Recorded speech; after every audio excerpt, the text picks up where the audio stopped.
like and follow PSP Network on all social media platforms. PSP Network, it's game day. Being in business for over 25 years, we've learned a lot about why local matters. Unlike those guys, we take pride in our work and back our tires with our Plus Plan guarantee to get the most out of your tire's lifespan. Are the tires the same size on all the sides? We strive to provide great value to our guests and lowest prices guaranteed. That's not good. Stop at a trusted tire and auto and get a set of tires from people you know and trust, and will even match those guys. At Ryan Buick GMC, we treat every day like game day. 1.2-liter turbo engine, ultra-wide screen. 1.2-liter turbo engine, ultra-wide screen, on 2. Ready? Ready. We know how to get you in the right vehicle. Canyons, and hut, hut. From the test drive to the handoff, we make every step easy. This season, start your drive at Ryan Buick GMC. We started with small beginnings. And just like the visionary entrepreneurs we serve, we turned an idea into reality. Today, we give you the power to grow your ideas by building meaningful relationships in the communities we serve. Because it's the same place we started. BNC National Bank, where possibilities begin right here at home. The Jersey Mike's catering box is the easiest way to feed your friends. The hard part is picking your sub.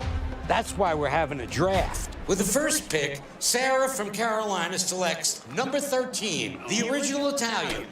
You know, I trusted my gut, and that's exactly where the sub's gonna go, so. Hold on, we've got a trade. Jake traded his second pick with me, because I'm starved. Freshly sliced subs to go, wherever you and your friends go. Jersey Mike's, a sub above. That sinking feeling you get when this happens? That's oil change-anxiety. The anxiety of being without a car with a billion things to do. The fear of being overcharged. The stress of not knowing where to go or who to trust. But you never get those feelings at Valvoline Instant Oil Change, where you can watch us work right from your car, and we finish up in about 15 minutes. We changed your oil and did our 18-point safety check. Valvoline Instant Oil Change. Service you can see, experts you can trust. Is proudly brought to you by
We turned an idea into reality. BNC National Bank, where possibilities begin, right here at home.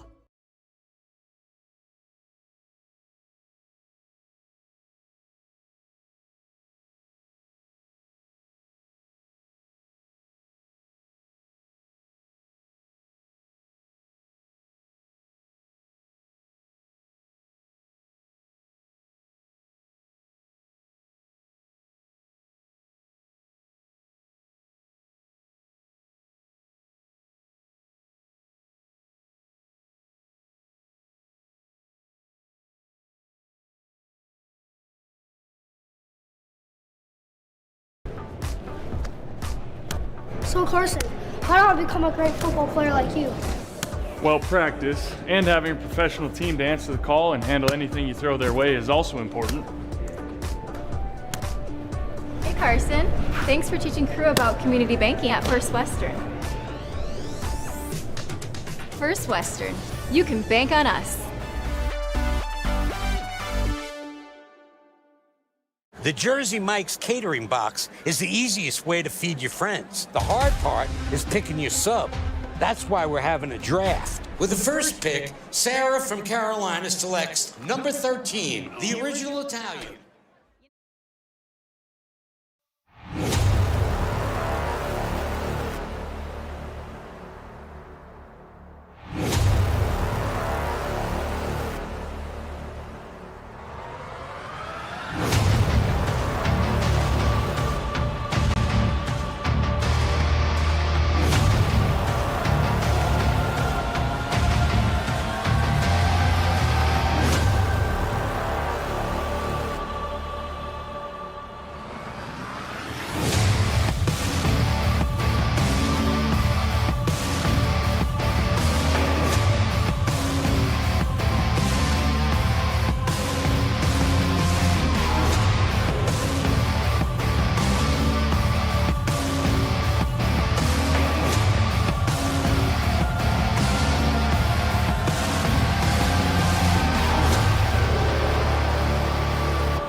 Your home for WDA basketball is the PSP Network, and the conference season gets started in earnest tonight. First night of the conference play. These teams will play about 20 regular season contests, and number one happens tonight from Hauser Gymnasium in Bismarck. Minot North, the Sentinels, have traveled to the capital city, and they square off against the homestanding Legacy Sabres. Welcome you to our Valvoline and Snow Change pregame show alongside the coach, Joe Cattell, Todd Domries. Welcoming you to the basketball season, baby. I'm in. I'm ready. I've been sitting around watching you guys do football for the last couple months, and it's time to watch some hoops. Let's go. I ran into your younger brother tonight. I was like, "What is he had so much football to do, and now he has to come hang out with us in basketball." Is he reffing tonight? We got quite the crew tonight with him out on the floor. Hopefully, hopefully I can keep my tongue quiet when he blows the whistle. He won't miss a single call. No. There's probably people that are confusing us the same. We get confused every once in a while, but tonight I got the headset on and he's got the stripes, so. I get the last laugh for sure. Yeah, right on. Let's talk about the Sabres and the Sentinels. Joe, let's dig into the Sabres first. I don't know if Coach Petrick could have drafted a better or more electric start to the season. They go on the road for 3 consecutive games, Red River, West Fargo, and then they open some eyes on the road of the win over the highly touted Horace Hawks. So a 3-0 start for Legacy, just what the Sabre doctor ordered. Yeah, no question. Obviously, a lot of questions coming into this senior, how they were going to replace Brooklyn Felkley as she goes off to play her college career, and Whitney Welk and Selensky and Sadler, really solid players that they had last year, and seems like they've picked off where they left off last year, and Marley Falcon's obviously been a huge reason for that, as we'll probably go into here shortly, but with her leadership and her basketball IQ and talent level, she's definitely been the leader so far for this Sabres lineup. And Minot North, Coach Jim Petrick, 11th season. He's the only coach that the Legacy Sabres have ever had, and hey, all he does is get the state tournaments. Playoff P, man. We gave him that name. We called him the King Killer the year he beat Jacobson in the state championship game when he had no business winning that game against Shanley. Coach Tim Jacobson, the Hall of Famer, the legend in the girls and boys coaching side in North Dakota, and Playoff P was the King Killer that day, and he's been able to keep that name ever since. 11 seasons. This is his 11th, and the Sabres have been to state 10 consecutive times. They have never not making it to the state tournament. That is an accomplishment, especially for a first or second year program coming into it, kind of like Minot North is now in their second year of varsity basketball. And put that in perspective, like Gene Manson type numbers when Gene went for almost 20 years to the state tournament, and I mean, even Century a few years ago, they had some down years in boys and girls and didn't make it to the state, and it's just amazing that he's been able to be consistent with his program, build it to where it's at, and just rinse, repeat, reload, and they've done a good job of consistently building a winner here at Legacy. And Minot North off to a nice start, picked up a win in their opening game, which was against Grand Forks Central. They defeated them 85-46, forced a number of turnovers, a team that wants to play fast, and second-year head coach Justin Bubaloff is pulling the right strings so far for the Sentinels. Yeah, and he's got one of those players, too, that's highlighted pretty heavy in Laskowski, and he's got an all-conference WDA player back. He's had some weird stuff happen. Lost a girl, a returning starter from the volleyball season, but he's able to kind of load this team up again and get them in a good place. They got the Wellstead girl, the lone senior on the team that's got some experience. So it's still a very young team, but they do have some experience coming back from last year. And like you said, get off to a good start and see if this would be a really good test for them to see where they're actually at when it comes to WDA play. Let's jump right into the WDA girls basketball standings. Of course, no team has played a conference game.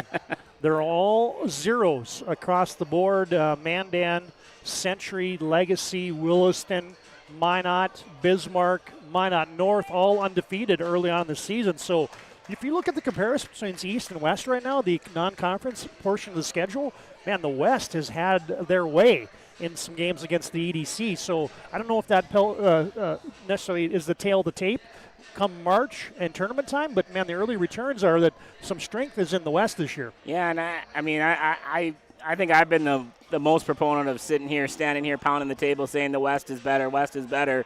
But state tournament time with Davies winning 2 years ago, and last year with Horace figuring it out and beating Century, the East has been able to at least have one or two teams really rise to the top, and I'm sure it's going to be the same way this year. I think the depth probably is in the WDA. It'll just be interesting to see who's playing the best basketball at the end of the year. I think both of us would have said, we would have predicted Minot High or somebody else in that championship game last year, and Century ended up, having a chance to win it all. So it'll be interesting. The last year of Lily Bell in the West, it seems like we've been watching her and Fricky play forever, and they're finally back together after Fricky's injury. So should be a really fun year, maybe even a historical year with those two girls finishing off their careers at Minot High. Other games we're tracking tonight on your BNC National Bank scoreboard as it's pink night here at Hausler Gymnasium at Legacy is Century's at Jamestown tonight across the league. You've got Minot at St. Mary's. Of course, Minot North here at Legacy, Dickinson at Williston, and Mandan at Bismarck High tonight. A triple header on the PSP network. You got Minot at St. Mary's, Sentinels here against the Sabres, and the Demons and the Braves tonight at Carlgard. So there's your schedule and your standings across the league. This is our Valvoline and Snow Change pregame show. Timely services don't slow you down. Lundine's been taking care of cars for 25 years, and local actually matters. 15-minute oil changes, locations in Minot and Bismarck. Find them online at VIOC.com. Pregame rolls on. We'll dig into the latest poll that just came out yesterday, and then we'll have our keys to the game as we get set for tip-off in the girls' contest here, WDA basketball action from Hauser Gymnasium tonight. It's the Sentinels. It's the Sabres. More after this break on the PSP Network. Your bank had your back or would go the extra mile to give you the service and attention you need. Partnering with the right community bank can make all the difference. We like to think of a community bank as one that supports its local community. You need to know that whatever your financial future holds, your bank will be there to provide practical support. As a community bank, BNC National Bank will be there for whatever you need in the long haul. Reach out to our team today to learn more about how we're able to help you succeed. Member FDIC. You worked hard, saved well. and invested wisely. Whether it's paying for a child's education, taking the family trip you've dreamed of, giving back to the community, or funding a confident retirement, we can help you reach your goals. We are passionate about helping you make smart decisions about your spending and saving so you can feel confident about the future while enjoying life today. Together, we can design a personalized plan that takes into account your short and long-term needs and wants, but is flexible enough to adjust as your life changes. In times of loss, ServPro brings hope. With expertise in Minot and Bismarck, we don't just restore homes, we rebuild lives. Nobody thinks about personal injury until it happens. But when injury strikes, so will your bills and the turmoil and everything you'll miss out on. It's a mess and you need someone to help it all make sense. That someone is Schweigert, Clemene, and McBride. We know the territory and the process, and we work smart and hard to get you results. It's easier to get back to normal knowing there's a team behind you. We're the ones the other side doesn't want you to call. We're on your side. We're Schweigert, Clemene, and McBride.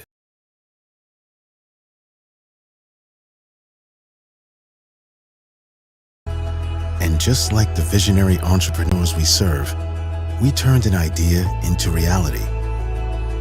PNC National Bank, where possibilities begin right here at home.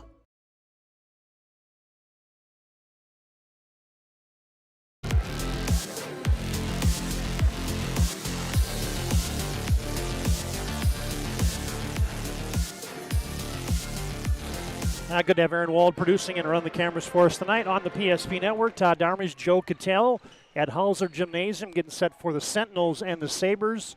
Opening game, the WDA conference slate tonight. Both teams undefeated. Both teams featuring a gal averaging 30 points a game. And you don't say that every contest you roll into, as Marley Falcon up around 33 points a game. Ellie Laskowski just one game, 31 for her. But, yeah, that's some rare air, man. You just don't see that kind of production, even though it's even early in the season. Yeah, definitely going to be a fun battle to watch those two girls go at it tonight. Marley Falcon to add with her 33 points a game and over 3 games. Yeah. So that's a pretty impressive number. She's also above 10 rebounds, shooting 16 for 31 from the 3. It's a pretty easy way to get to the 30 points a game if you're averaging almost 5 or over 5 threes made a game. It's halfway there already. So she's done a really good job of just kind of leading this team on the offensive end. And the same with Laskowski in the first game, scoring her 31 points, and her and Phillips and Bingaman really just doing a nice job of leading that team and scoring, with that big convincing win over Central. It's your Valvoline and Snow Change pregame show. Timely services that don't slow you down. 15 minutes, stay in your car for a drive-through oil change. Find them online at VIOC with their locations in Minot and Bismarck. Now we'll get to the poll in just a second, but Joe, we're just going to fire right through these keys of the game tonight. As always, brought to you by Northern Plains Heating and Air. Make sure your furnace is ready for winter. 222-2155. That's Dylan. Call him at Northern Plains Heating and Air. And your keys to the game tonight, first off for the Legacy Sabres. Boy, the one thing, Joe, that jumped off the page for me as I dug into the stats for this one is the points in the paint is something that Legacy has just absolutely dominated through 3 games. And that's actually surprising to me, considering that you lost somebody like Brooklyn Felkley, and then here you are turning around and still dominating the paint. Yeah, 2 things with that. I think Coach Petrick has always been a really good coach when it comes to transition. So getting down the floor, getting easy layups early is probably a big part of that. But, yeah, with Marley and trying to work her around to do other things. Don't want to be the Debbie Downer, but I also looked at some stats, and Farley 16 for 31 from the 3. The rest of the team is 6 for 31. So obviously that's where their strength lies, is inside the paint. The others haven't really got hot from behind the arc yet. So tonight, no Holler, the tallest girl on the roster for Legacy with the back issue, and Watson, one of their point guards that really does a lot of work in the lane, not playing with an ankle. So will that points in the paint still be that dominant? We'll see. And for Minot North, they're going to be undersized most nights, and against a tall team like Legacy, they are going to have to rebound tonight. Yeah, no question. They're going to keep everybody off the boards.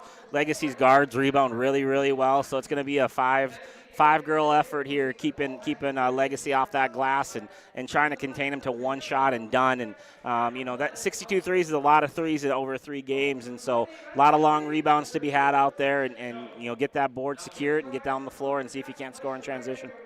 It's time now for our national anthem. I'd like to bring it to you on the PSP network. And let's honor those who serve, honor our great flag, honor our country. Here's your national anthem tonight.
There you go, a nice rendition of our national anthem as we get set for a twin bill tonight from Hausler Gymnasium, the home of the Legacy Sabres, and their nice campus. It's turned into one of my favorite places to come to in the WDA. You want to know why, Joe? Why? Because I can back my truck right up to a little a loading station over here. Coming from a guy that has to carry boxes into a gym when he comes in. I like it. And they got a cart system that I just can put the stuff right on the cart. You roll in here, and that is outstanding. The Legacy boys take care of old PSP, and we love it. We appreciate it. Yeah, tip of the cap to Brett Mitchell and the custodial staff here. And just frankly, all the WDA ADs that roll out the red carpet for us on a night in and night out basis. All right, here's your lineups tonight and your Valvoline Instant Oil Change pregame show. First off for the Sentinels and their second-year head coach, Justin Bubaloff. Katie Nelson will be a starting guard along with Kinsey Wellstead. Your center is Bryn Francis. As Joe said, Kinsey Wellstead, the lone senior on the team. Katie Nelson, a junior, along with the 11th grader Bryn Francis. And your forwards tonight, Cheyenne Bingaman, sophomore at 5'8", and gal averaging 31 points a game. That's Ellie Laskowski, the 5'10" sophomore. 2 sophomores, 2 juniors, and a senior in that starting 5. And now for the Legacy Sabres, they'll go like this tonight. Maya Heeb is the starting guard as a junior. Joined in the backcourt by Ava Lucas, who just set a school record with 10 assists in the Sabres' last game. Marley Falcon along with Gracie Watson on that front line. And I didn't see who the 5th one was out there. Heeb, Lucas, Merkel, Falcon, and Watson. Okay. Yep, thank you. The Sabres just getting Sammy Watson back. Played her first game in the last contest. Missed the first 2, but the Sabres tonight will be in the pinks as we have a pink night celebration here. And again, thanks to Valvoline Instant Oil Change for bringing you our pregame. Timely services that don't slow you down. 15-minute oil changes, locations in Minot and Bismarck. You can find them online at VIOC.com. Yeah, 10 assists. Did you ever have 10? I never had 10 assists in a game. Nope. Yep. They don't give me the ball 10 times when I was playing. I did average over 6 assists, though. That doesn't shock me. As a high school You're prepper. a giver. Yep. You like to hey, share. Man, you got to give it sometimes to get it back. You got to share it. Some of those assists you probably thought you were getting it back and you didn't, though. So. Oh, a little high-low. How about that? Marley Falcon on the fun side. Yeah, good start there. Obviously, a lot of focus on Falcon from behind the 3 over 5 threes a game. And first play of the game, a nice little set there, giving her a high-low pass for an easy right-handed layup. Legacy extends some pressure. Minot North breaks that. Now breaking down the defense is Bingaman, and Cheyenne drops a little runner in the paint. Yeah, right down the pipe there. Able to get some dribble penetration there on a couple passes. got the defense reversed and was able to go right down the lane. I see our, after we checked out the internet connection, it has now exited stage left on our scoreboard connection, so we'll get that squared away in just a second, folks. As Gracie Watson there with the and one. Again, ball's getting deep into the paint early here for Legacy Sabres and able to score right around the rim. Points in the paint. Our Northern Plains Heat and Air keys to the game as Gracie Watson couldn't get the old-fashioned three-point play. It's 4-2, Legacy on top. Just underway. We'll effort and get that scoreboard back operational for you here in just a second, folks. We're just a minute into the contest. Little screen and roll. Quick hands there. Marley Falcon takes it away. Yeah, what good defense there. I think it's a zone and kind of matching it up, and Marley was able to switch on that middle ball screen and get her hands on the ball. Sentinels are a sagging man-to-man defense. Oh, they got it down low again. That time, Merkel couldn't finish it. She gets it back, working hard into paint, but throws it away. Bryn Francis in the passing lane for the Sentinels. Yeah, good hustle there from Merkel getting the rebound. Just needed to take her time a little bit and find an open teammate. 4-2, Legacy leads. Nelson off the weave handoff from Wellstead. Bingaman, Wellstead, little rocker step, got into the painted area, 10 to shoot. Up top, Laskowski squares up. She's got an itchy trigger, gets a screen. Falcon with a good hedge. Laskowski just has to force one up, but drew iron. Gracie Watson rebounds. Here comes Legacy. Yeah, here they come in transition too, like getting the ball down the floor fast. Falcon from the top. That looks like Sentinels have settled into matchup zone defense. Merkel, oh, what a shovel. And there is, yeah, it was Merkel from Hebe on the shovel. Yeah, Merkel with the bucket there. Again, the ball is getting very deep in the paint on that matchup zone. No backside help on the sink, and we're able to get an easy layup on the other side. May get a little nickel and dime foul there, whistled on the Sabres. It's going to go against Gracie Watson, her first. These pink numbers aren't the easiest to see. No. So I had to think for a second on that first or that last hoop there for Legacy. Looks like Legacy's playing man-to-man on makes or misses, excuse me, and doing some full court press on maids. Well, taken away, nice passing lane defense. Running out is Falcon. Nice pass from Hebe. Missed it. Merkel returned to center. They get it back. Hebe tosses it up and drops it in. Yeah, you and I talked about offensive rebounds, points in the paints, all those things. And right now, Legacy's winning all those keys of the game that we talked about. And a quick First International Bank and Trust timeout on the floor. We'll break as well. 15-19 to play. First half. Quick start for Legacy. They lead 8-2, and we're back after this timeout on the PSP Network.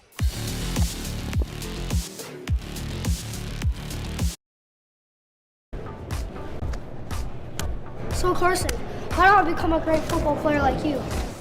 Well, practice and having a professional team to answer the call and handle anything you throw their way is also important. Hey Carson, thanks for teaching crew about community banking at First Western. First Western, you can bank on us. The Jersey Mike's catering box is the easiest way to feed your... Holy smokes, the scoreboard interface is back and operational just that fast. The gremlins are on tonight. Well, we've been on 4 internet ports, and now we're off the school's internet completely onto Verizon MiFi unit. And so we'll just keep our fingers crossed, Joe, as Sentinels turn it over. Minot North wants to play fast. Now they'll pressure. Almost took it away there. They got her in a blender, and yeah, they almost did take it away, but now Legacy somehow gets out of it. Shot fake, shoot. Oh, too strong. Sabres get it back, however. Gracie Watson. Now they lob it inside, and Merkel had her shot blocked up. That was Hebe. Yeah, great effort there for another offensive rebound. A lot of extra shots Legacy's getting right now. Downtown from the right corner, Laskowski couldn't hit that. Watson rebounds. 8-2, Legacy leads in your BNC Bank scoreboard, and they make managing money easy. Oh, nice little give and go. Oh, but return to sender. Got a little 8th grader in there, Cambry Phillips. Yeah, Cambry Phillips, the 5'8" 8th grader in there early in this ball game. She had a nice night the first night as well, so just good again, going back to North, just being a very young basketball team and going to the 8th grader early on the bench. Legacy's Lucas will fire it in. Just checked in is Hadley Shoemaker. Now Lucas back on the weave, short on that. Shoemaker had a chance for a rebound. Laskowski will clear. Yeah, no breath for Laskowski there. As soon as she got the rebound, she was double teamed. Yeah, they are on her like a postage stamp tonight. Back to man for Legacy, doing a good job of denying early passes. Bingaman switching defense on a roll. They get it to Bryn Francis, and she'll be shooting a couple.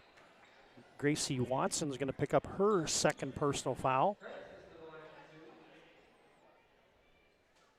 And for the Serve Pro charity stripe, Bryn Francis. Good setter on the volleyball team for Minot North. Kenna Westy checks in for Legacy. You know, the other thing I've noticed that I've been getting older is girls' ponytails have a chance of covering their numbers even more than they ever used to. Yeah, the hairstyle is long again, and those numbers are hard to always recognize. Long and bushy. Shoemaker got tangled up there. Watson back to Shoemaker, drives into the lane and threw it away. Now Laskowski with a head of steam. She had her pocket picked. Yeah, again, as soon as she gets that ball, she's got bodies all around her. Oh, how about that little slippery Sammy move? Watson. Yeah, great play there from Sammy Watson. Getting there, I'm sorry. Yeah, Sammy Watson. No, that was Gracie Watson. Gracie. Excuse me. You were in the Sammy's out tonight. So you were in the right family. Yeah, Gracie with a good move there off the steal, getting all the way to the layup. Laskowski with the scoop to the hoop. Boy, she is drawing a lot of attention tonight. Yeah, there's a straight focus on when she has the basketball in her hands. 10-2 Legacy leads. Straight away, Shoemaker locks and loads from deep. No rebound. And a putback attempt there for Legacy. That is Addie Dede. And she'll be rewarded working hard on that offensive glass, and she'll shoot a couple from the Serve Pro stripe. Yeah, just record me saying this, another offensive rebound. And points in the paint come pretty easy when you get that ball, the second chance right underneath the 10 like that. An easy shot there, too, from Hadley Shoemaker right from the top of the key. That Marley Falcon ball screen really drew a lot of attention. They're not going to give her any easy pick-and-pop threes, which is going to allow some openings for other people. Watch this little finish on our first Ryan Family Dealership replay of the night. Ooh, a little slippery crossover there by Gracie Watson. She finished that one a moment ago. Addie Dede made the first free throw and the second. Still got that face guarding pressure with Marley Falcon playing center field in the press. 12-2. Legacy is out strong. Minot North having a hard time getting this offense going. Laskowski over the taller Falcon, and it's going to go on Falcon. Yeah, they got her on the wrist a little bit on that jump shot to the lane. She thought it was clean, but just enough of the wrist there to draw the call.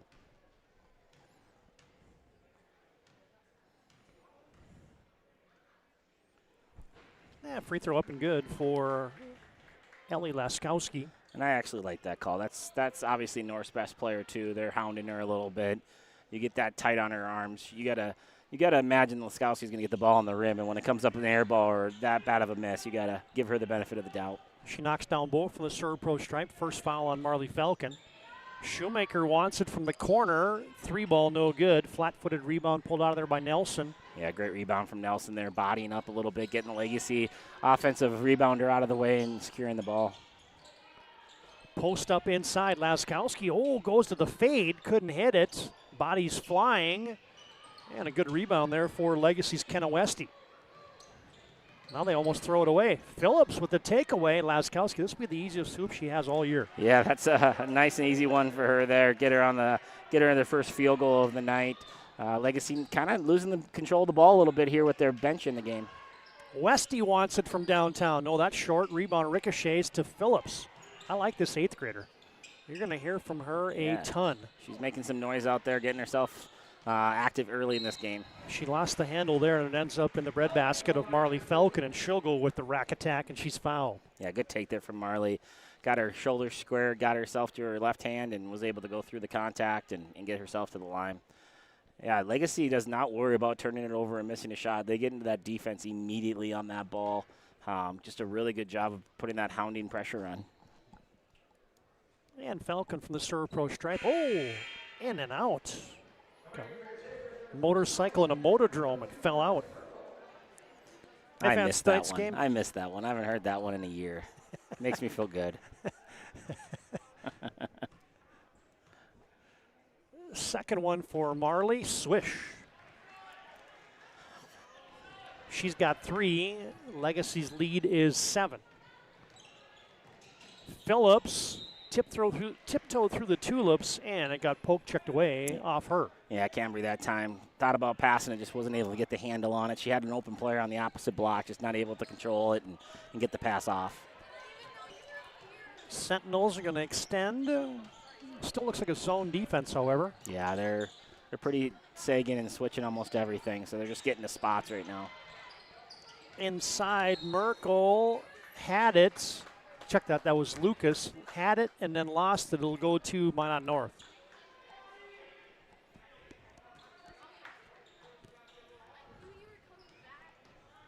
First home game of the season for Legacy.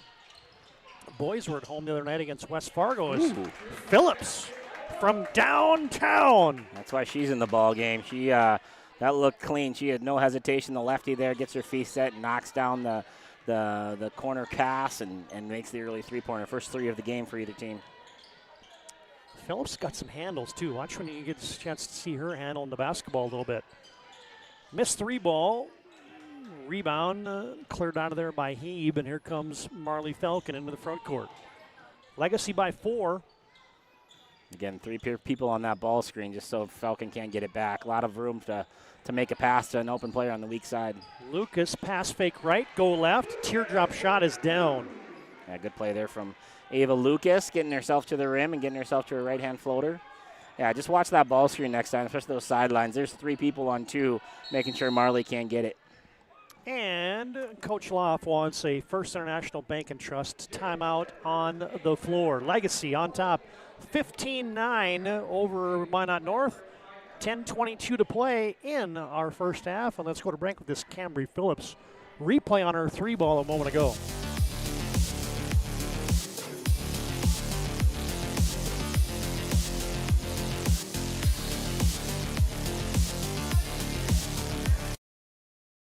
We realized he had 2 broken bones, was fear.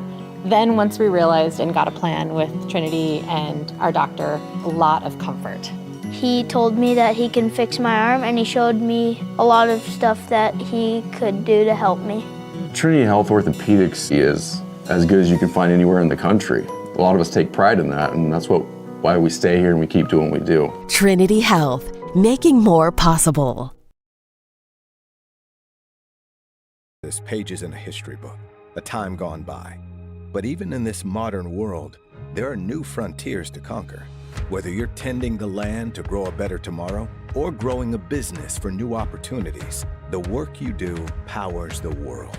Exploring the frontier means stepping forward, shaping the future for yourself and for those around you. First International Bank and Trust, helping you live first, one step at a time.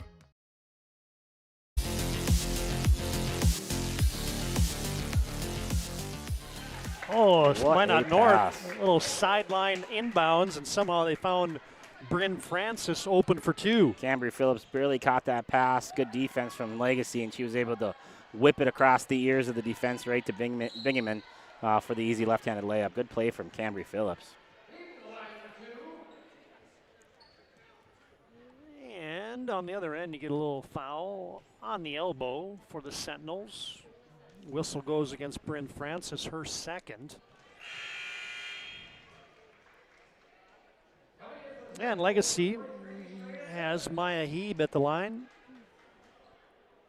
5'8" junior, averaging 9.7 a game.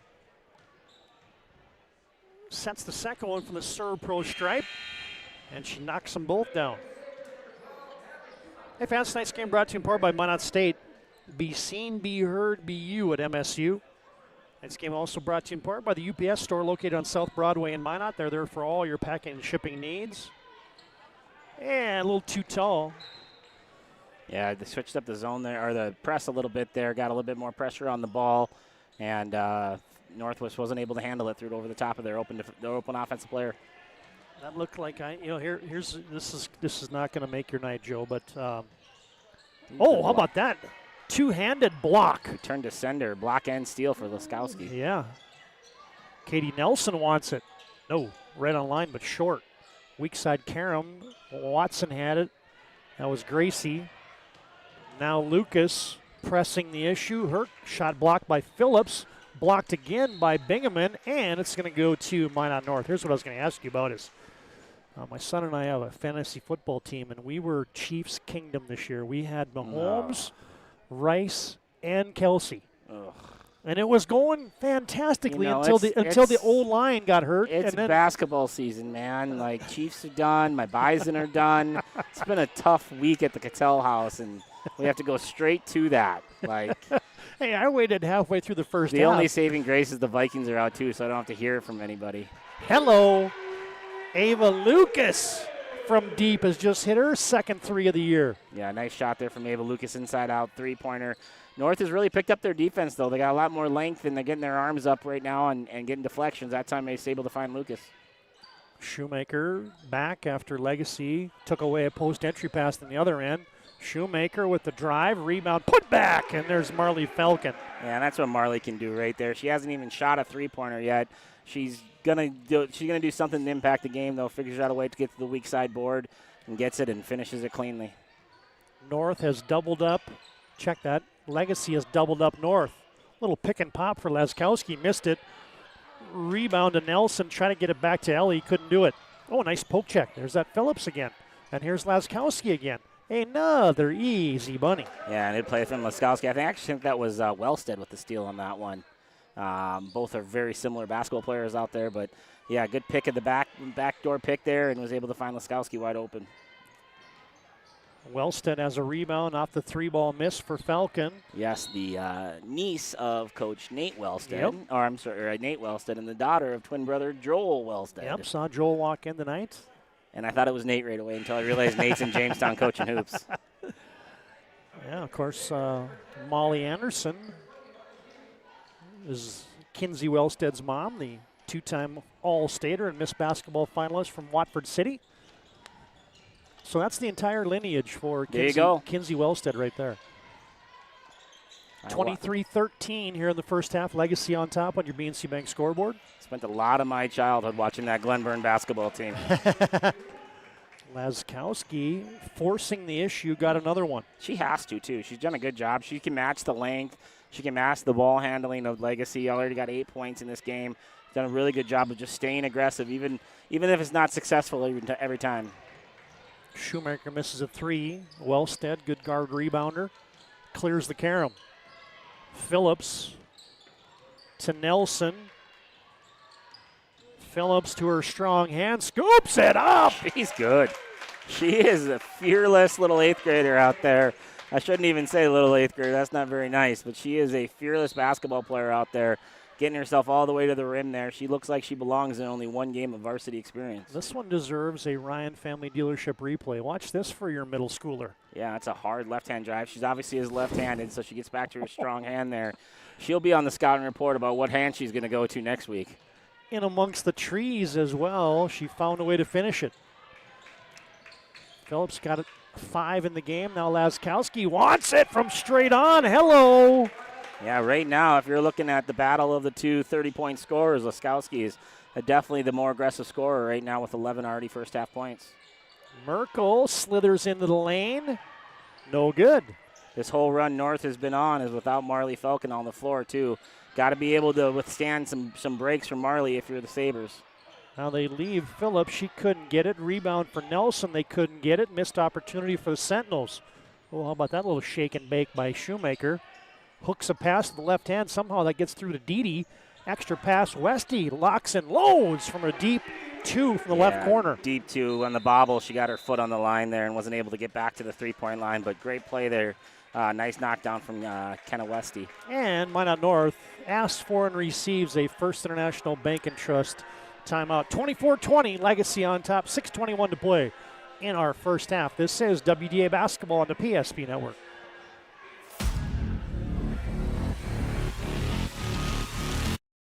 and engineers at Ackerman Esvold have been enhancing everyday life.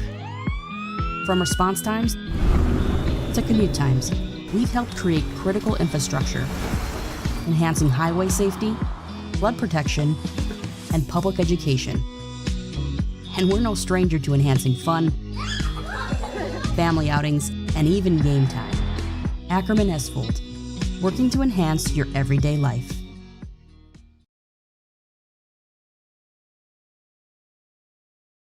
And just like the visionary entrepreneurs we serve, we turned an idea into reality. BNC National Bank, where possibilities begin right here at home.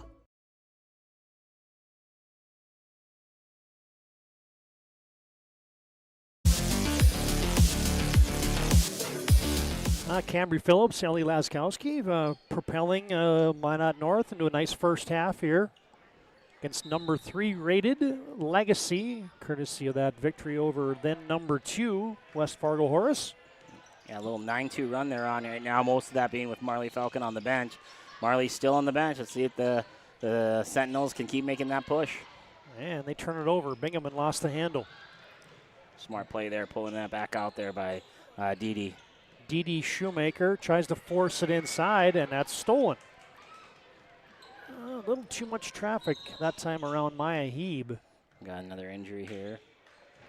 Katie Nelson comes up hobbling. You know, Sentinels are not very deep. They've only gone about 7 deep tonight. They don't have room for a lot of injuries, so hopefully Nelson's okay. They're looking at her on that Sentinel bench. Especially when you're playing a team like Legacy that's going to pressure you the whole game. You got to have some bodies to throw in there. Here comes Marley Falcon back to the scorer's table. Wellstead sets the Sentinel offense from the top of the key. Cheyenne Bingaman gets a screen from the wing and got tangled up on the pass attempt. I think that's going to go on Ava Lucas by the looks of it. Yeah, just a little out of position there, coming over to help side defense. Doesn't get herself set. Great call by the official on the baseline. I mean, just perfect form there on the signaling. The fundamentals. He's got the fundamentals down of his signaling. Maybe a little higher with the fists. I'm sure he'll have to go look in the mirror tonight after the game and look at that a little bit. But that reminds me of I was referencing some little guy basketball. I can't keep a straight face anymore. Me and him giggle all the time about do refs really look at themselves in the mirror and work on their signals? Because he's not that kind of guy. So I don't ref a whole lot, but I actually enjoy it. So I was reffing some traveling basketball as Laskowski stops and pops from the free throw line. No good. Nice rebound there by Maya Heeb. Lucas to Didi. I'll get back to that refereeing story here in just a second.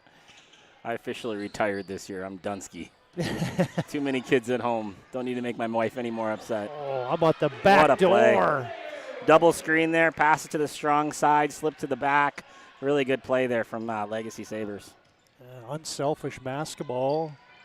And they get a hoop. Sabres lead by 6. So I happened to see Jim Hausler was in the stands watching one of the games I was reffing, so I started making a couple calls, and then I went one of the Laskowski. The BNC Bank is open from downtown. Hand in her face, a little bit of a hit on her elbow, and still able to knock it down. I made a couple of calls, and I said, hey, Jim, how's my refereeing fundamentals? And he literally had a belly laugh. That was Heeb there on the bucket. Maya Heeb is heating up here in the first half. Yeah, good little high post catch there. Sweeps it to her right hand. Nice, easy layup there. A lot of scoring happening here in the last 5-6 minutes compared to early in this game from both teams. Heeb's got a team-high 8 here in the first half. Wellstead to Bingaman in the post. Laskowski frees. Just dominated that. What a good post up from Laskowski. She had that seal from the left post and worked it all the way to the right post and was able to get the catch and score. Great play from Laskowski. Now Laskowski bodied up as she went out of her zone to get her rebound. How about that? And then she was in a sandwich there between Heeb and Lucas. And it's going to be a foul on the Sabres. Ava Lucas, her second. Yeah, Laskowski, really, really impressive first half here. She's already got 16 points and knocked down 2 threes in her.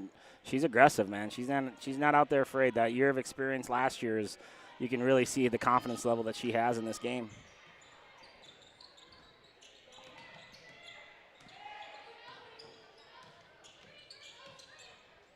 Great crossover back to her weak hand. Laskowski went to the rim. Ignores the ball screen, goes back to her weak hand, gets all the way there, just not able to finish it.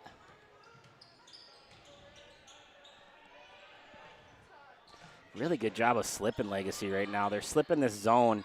So the zone's not really watching the slips, it's more watching the pops, and they're able to get some of these right down the midline slips. In the lane heave, that might have been partially tipped. And Legacy fighting for the rebound, couldn't get a handle of it, and it'll go to Minot North. And Coach Loff is going to ask for another timeout here in the first half. He's not going to go by the wayside without using those TOs tonight. 3:17 to play in our first half. Legacy on top, 28-25. This is the First International Bank and Trust timeout on the floor.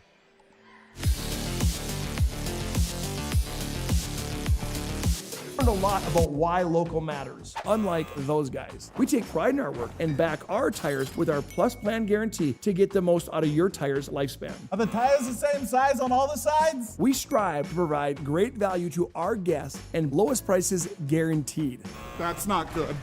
Stop at a trusted tire and auto and get a set of tires from people you know and trust, and will even match those guys.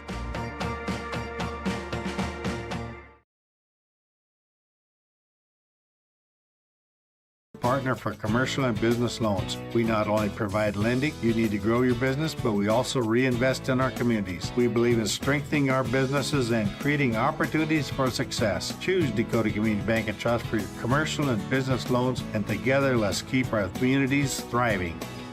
Serving the community, looking out for you. At Dakota Community Bank and Trust, that's what we do.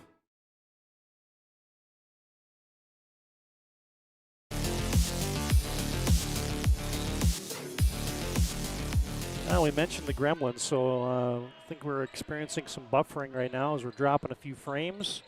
Hopefully that will come back, but out of the First International Bank and Trust timeouts, Minot North turns it over. Gracie Watson with a head of steam, yes. Yeah, good bucket there out of the timeout. Gracie getting her hand on the basketball, getting herself down the floor and taking her time. That'll make your coaching hair go gray. Or if you have any. Turn a time or take a timeout and then turn it over, give up a layup. Now they turn it over again, and this time Watson's going to be fouled by Phillips. Back-to-back takeaways for Gracie Watson. I was just going to say, coming out of that timeout, I'm wondering if Coach Petrick's trying to figure out a way to get Marley some shots. She's only got 5 points so far this game, and I think she's only taken 2 or 3 shots as well. So got to find a way to get her the basketball in scoring position, whether it's in the post or on the perimeter. But right now, their perimeter has just been shut down for her, except for that 3 she just got. Yeah, she had her feet set that time, missed it. Get it back to her, nice play. Yeah. She's got to touch the ball. Their offense is just so much better. She draws so much attention. If she just even touches the ball and is a threat, you're going to find some open people. 2:25 and counting to play in the first half. Legacy back up by 7. Wellstead to Bingaman. Legacy extending this little matchup zone defense now. Down to 5 to shoot. Bingaman in the trees, and she drops it. Nice play for Bingaman. Both Bingaman and Laskowski have been very aggressive to the rim, trying to score over Marley Falcon, which isn't an easy task, and both have had some success today doing it. Yeah, Minot North, absent a couple injuries and whatnot. They would have had everybody back. They just had one senior on their roster last year. They're going to get Bingaman on a reach in. Really good defense there, too, by Bryn Francis guarding Marley Falcon in the post. They ran that same play they had in the first play of the game. It's an old Rick Newman special there. Rick Love was playing under that and Mary, a little high-low action. She took that away and got the reversal, the reversal seal taken away. So just a great defensive effort there by number 13, Bryn Francis for the North. Missed front end of a bonus free throw. Good hustle by the Sabres to save that, or by the Sentinels to save it from going out of bounds. Block shot for Wellstead, swinging around. Bingaman launches, no good. Francis rebounds. She's double teamed. Sentinels reverse it. Wellstead wants to step in.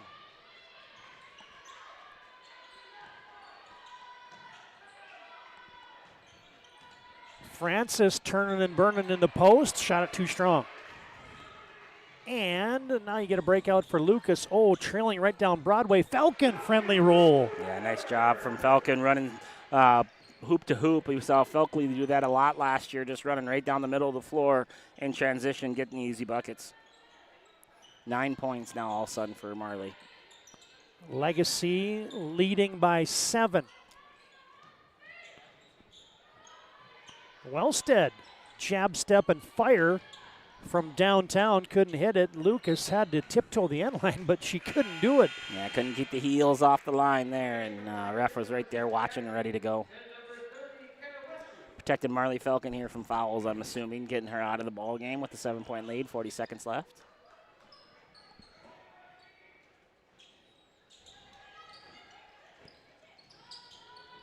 Getting close to that 5. Ooh. Barely got it in as Laskowski jabs a couple times left, starts right, comes back left, airballs it. A rebound to Shoemaker. Oh, she had her pocket picked. Yeah, just trying to slice through 2 defenders there. Got to get that ball moved up the floor with the pass. Laskowski, quick trigger after the nice steal from Kinsey Wellstead. Down to 17 seconds. Great cut. Oh, and wide open. Yeah. Maihib with 2 more. Is that Heber Didi? Let me see. Yeah, you're right. Didi. I beg your pardon. Yeah, good job there. Again, another slice right through that zone. Passing, give and go, or ball screen and roll. Those dives have been there all night for the Legacy Sabres.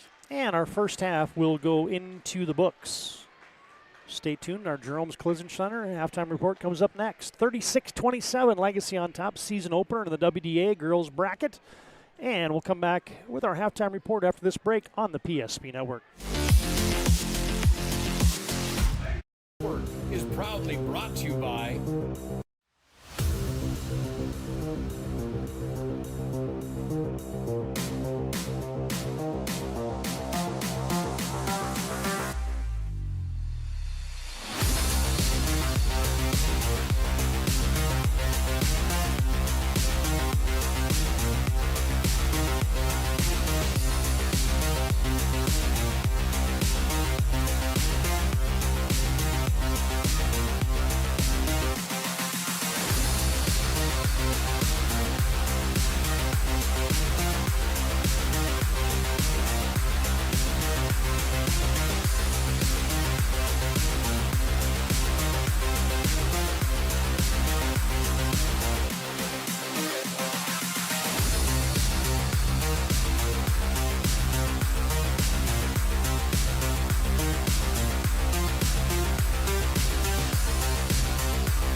Make sure to like and follow PSP Network on all social media platforms. PSP Network, it's game day. Our initial reaction when we realized he had 2 broken bones was fear. Then once we realized and got a plan with Trinity and our doctor, a lot of comfort. He told me that he can fix my arm, and he showed me a lot of stuff that he could do to help me. Trinity Health Orthopedics is as good as you can find anywhere in the country. A lot of us take pride in that, and that's why we stay here and we keep doing what we do. Trinity Health, making more possible. Every football fan has their Sunday routine. Maybe it's setting your lineup, firing up the grill, or claiming your spot on the couch. But the center of every Sunday is the drive. The morning drive home before kickoff. The drive to your buddy's watch party. Wherever you're headed, we can take you there.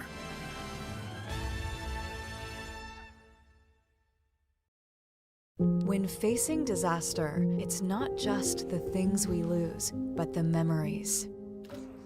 But there's hope. ServPro, with decades of experience in Minot and Bismarck, is always ready.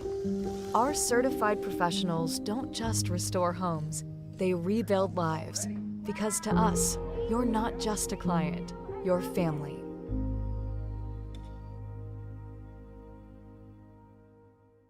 Breathe in. I can't believe I wrecked my car. There's some things in life we can't control. But what's important is how we respond. At Jerome's Collision Center, they provide the highest quality of service, assuring the job gets done stress-free and making it feel like a breath of fresh air. And to give you peace of mind, they handle the insurance. Are you even a therapist? Don't worry about it. Jerome's, they're the experts. Jerome's.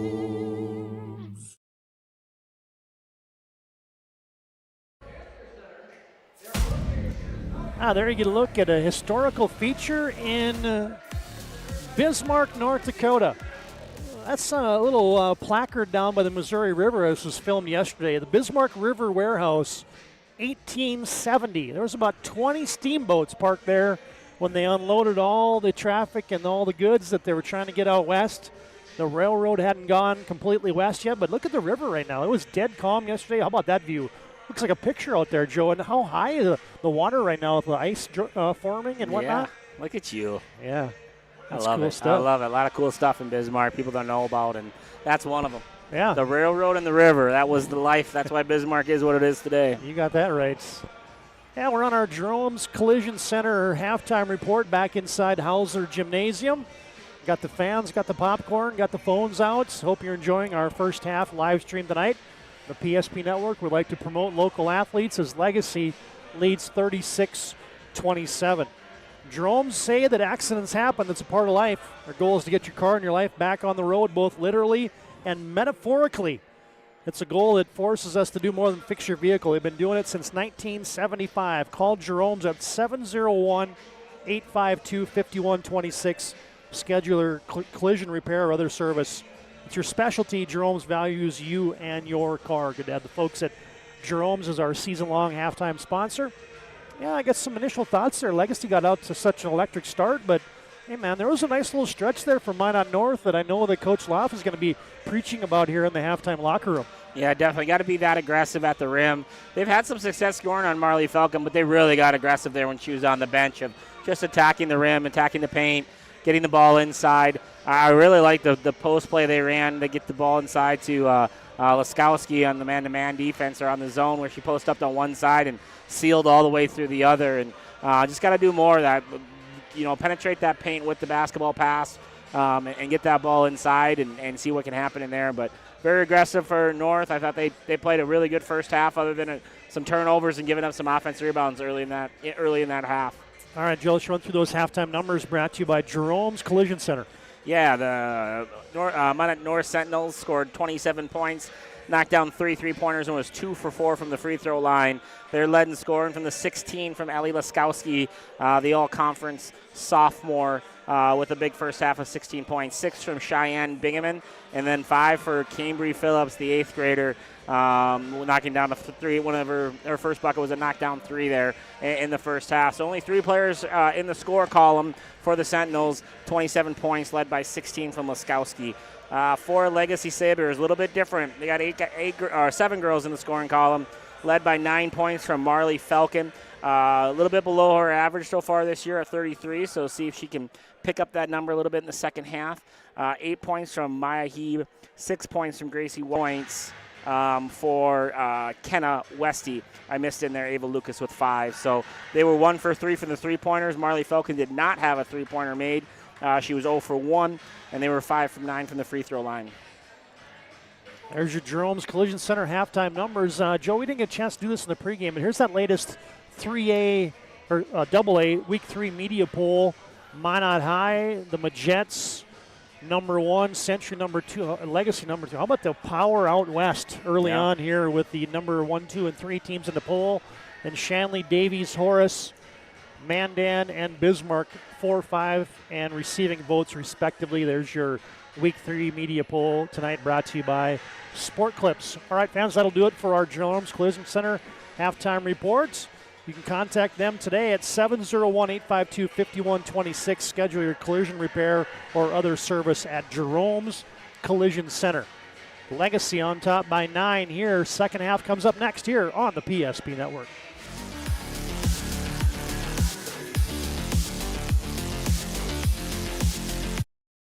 We want our dog to fetch it. Drop it. And drop it. Drop it. We want to fix it ourselves. And actually fix it.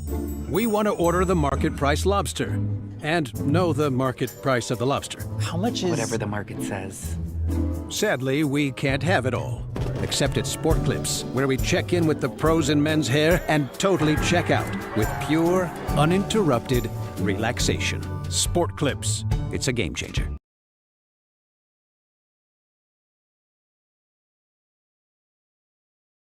At any time, to anyone. It's not really something you can schedule on your calendar. But when it happens to you and it's not your fault, there's one law firm to remember. That firm is Schweigert, Clemene, and McBride. We live here and take pride in helping our community. We know this area inside and out. We put in the work and fight for what's right so justice can prevail for you. That is what we're all about. We're on your side. We're Schweigert, Clemene, and McBride.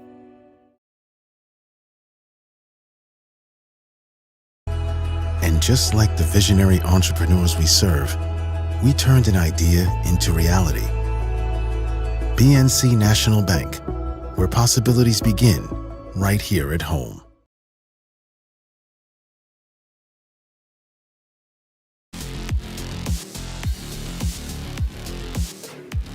Let's put 18 minutes on the clock, and let's play some WDA basketball here in the second half. Legacy 36-27 on top of Minot North in your BNC Bank scoreboard.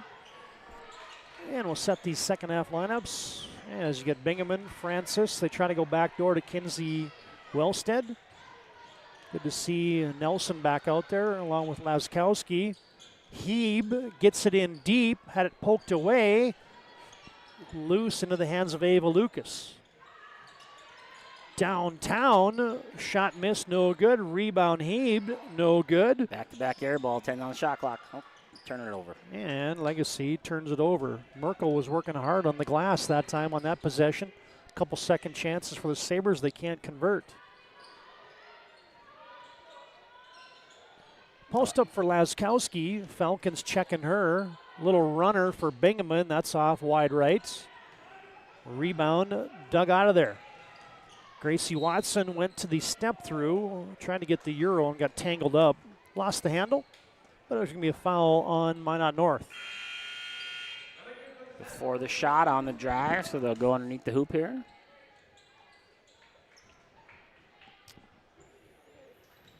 Little inbound set. Falcon teardrops it from the middle of the paint. Easiest end out in the country is when you have a girl taller and better than everybody else, so you can just throw it up to her 2 feet from the hoop.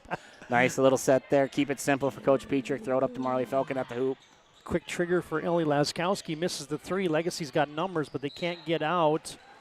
And he is tied up there with the Sentinels. Jump ball arrow will belong to Legacy. Well, this is the strangest night ever watching the fundamentals of our broadcast. We're dropping frames. I can't see a preview here, but it looks like everything is coming through okay. So we hope that all of you are enjoying this without any unforeseen buffering and whatnot. But it looks like it's surviving as Merkel misses a shot. Marissa couldn't hit that one. Legacy leads by 9 as Minot North turns it over. Legacy's so disciplined in the passing lane with their arms up. They get their hands on a ton of passes just by having their hands up and active in space. Gracie Watson, corner three. Nope, way too strong. Yeah, the three ball just hasn't been the friend of Legacy Sabres so far tonight. Flat-footed rebound there for Wellstead. Now you get a post up for Francis. Inside out. Wellstead tries the dribble drive on the baseline, goes to the reverse scoop. Oh, and it rims off. Rebound to Heeb. Gets it off to Lucas. A little give and go back to Heeb. Oh, the whirling dervish, no good. Yeah, good take there by Ava Lucas. Or not by Heeb, but Ava Lucas getting it down transition, pulling it out, finding an open player down by the rim. So good job just in transition there, being under control, not turning it over. Camry Phillips weaving her way through the defense. There's a whistle and a reach-in foul there. It's going to go on Ava Lucas. That's her third. Hey, fans, tonight's game also brought to you in part by Planet Pizza. Well, I could use a Blue Buffalo right now. Yeah, I was real close to 5 again. We could get 5 Blue Buffaloes. Yeah, I'd take one. Addie Dede on, leaves it on the trail for Lucas. Bingaman, a little body contact. They let him play there. In the painted area, scoop by Heeb, rebound, put back, Marley Falcon and the and one. Yeah, Marley's doing a good job just kind of controlling that weak side rebound right now. She hasn't been able to see any freedom from the three-point line, but she's still staying an impact player on the offensive end. Yeah, boy, when she camps and puts those tent stakes down the lane, she's hard to get out of there from the Serve Pro stripe. Can't get the and one. Rebound, however, for Heeb. Her shot no good. Cleared out of there by the Sentinels. Biggest lead of the game for Legacy, 40-27, a 13-point advantage for the Sabres. Phillips up top. A little two-handed shove there for Lucas, and that's going to be 4 on her. Yeah, good call there from the top official. As soon as 2 hands go on there and impede progress to the hoop, pretty automatic call, and so good call there for the top official, keeping his eyes on the defender's hands. And fans, today's game also brought to you part by Farstead Oil, wholesale fuel, mobile lubricants, DEF needs, serving North Dakota, Montana, western Minnesota since 1938. That's Farstead Oil. Today's game also brought to you in part by Val's Cyclery, owned and operated in downtown Minot since 1960. Boy, you need an e-bike? Go to Val's Cyclery. As Gracie Watson couldn't complete the steal. Val's Cyclery also has sharpening center for knives, scissors, chainsaw blades, and more, and a fitness center. Man, they got everything. Treadmills, ellipticals, recumbents. Inbounds pass can't be collected there by Laskowski, taken away. North really struggling getting those end outs, getting those end line out of bounds plays into action. Well, they try to get it down low to Westy, and North is creating some turnovers here, but the offense has gone dry here for the Sentinels in the second half. This would be the gal to take care of it. Oh, that shot is partially blocked. I think Falcon got a piece of that. Gracie Watson has it, and she meanders into the front court. Got to find a way to get the ball inside there to Marley. She had a good post position, was sealing hard. She's got to get the touch. She's got to get a few touches on the offensive end without just rebounding the ball. Westy misfired. Now they get it deep to Laskowski. She twists and turns and lays it in. Yeah, good take there again. Laskowski getting deep in the paint in transition, beating her defender down the court, and able to get good post position. 40-29, the Sabre lead is 11. Now you try to get a post entry to Falcon, and she was sandwiched down there, and that's an easy steal for Laskowski. Sentinels back. Phillips to Wellstead. Legacy man-to-man. Wellstead step back 3, no good. Watson with another rebound. Yeah, awesome box out there from Watson. Not a great turnover from Watson, but really good box out on that rebound originally. How about this play? Oh, my goodness. The save and the and one for Laskowski. Yeah, on Marley Falcon. Again, the turnover creates some offense for North, and Laskowski's able to get her head under the bucket and get Marley in a position she did not want to be in. The play there by Cheyenne Bingaman was awesome. Saved it from going out of bounds after having a steal, and then underhands a pass right on the money. Somehow Laskowski finishes the old-fashioned three-point play. Yeah, and she's got 21 on the night. She's had a really nice night tonight against a good Legacy defensive team. Westy Post up Falcon. She got it deep. Couldn't finish. That's a good lesson on how to post feed right there. Get the ball reversed and swing it back to the top. Let your post player work on that backside. Just not able to finish there. A little bit of contact, not able to score through it. Westy dislodged Bryn Francis. Laskowski under duress gets it to Wellstead. She drives in. Shot blocked there by Gracie Watson. Still some clunky basketball here in December. A lot of people trying to drive with their head down through two defenders. Got to be able just to pass that ball, get that ball up the floor, find the open player. Legacy sent in Haley Mervick. She's got it, but she's double teamed.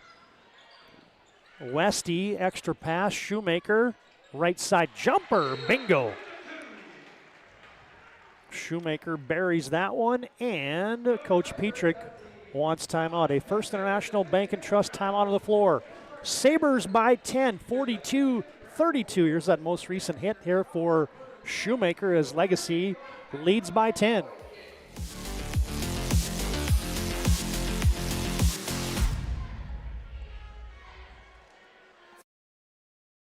At any time, to anyone. It's not really something you can schedule on your calendar. But when it happens to you and it's not your fault, there's one law firm to remember.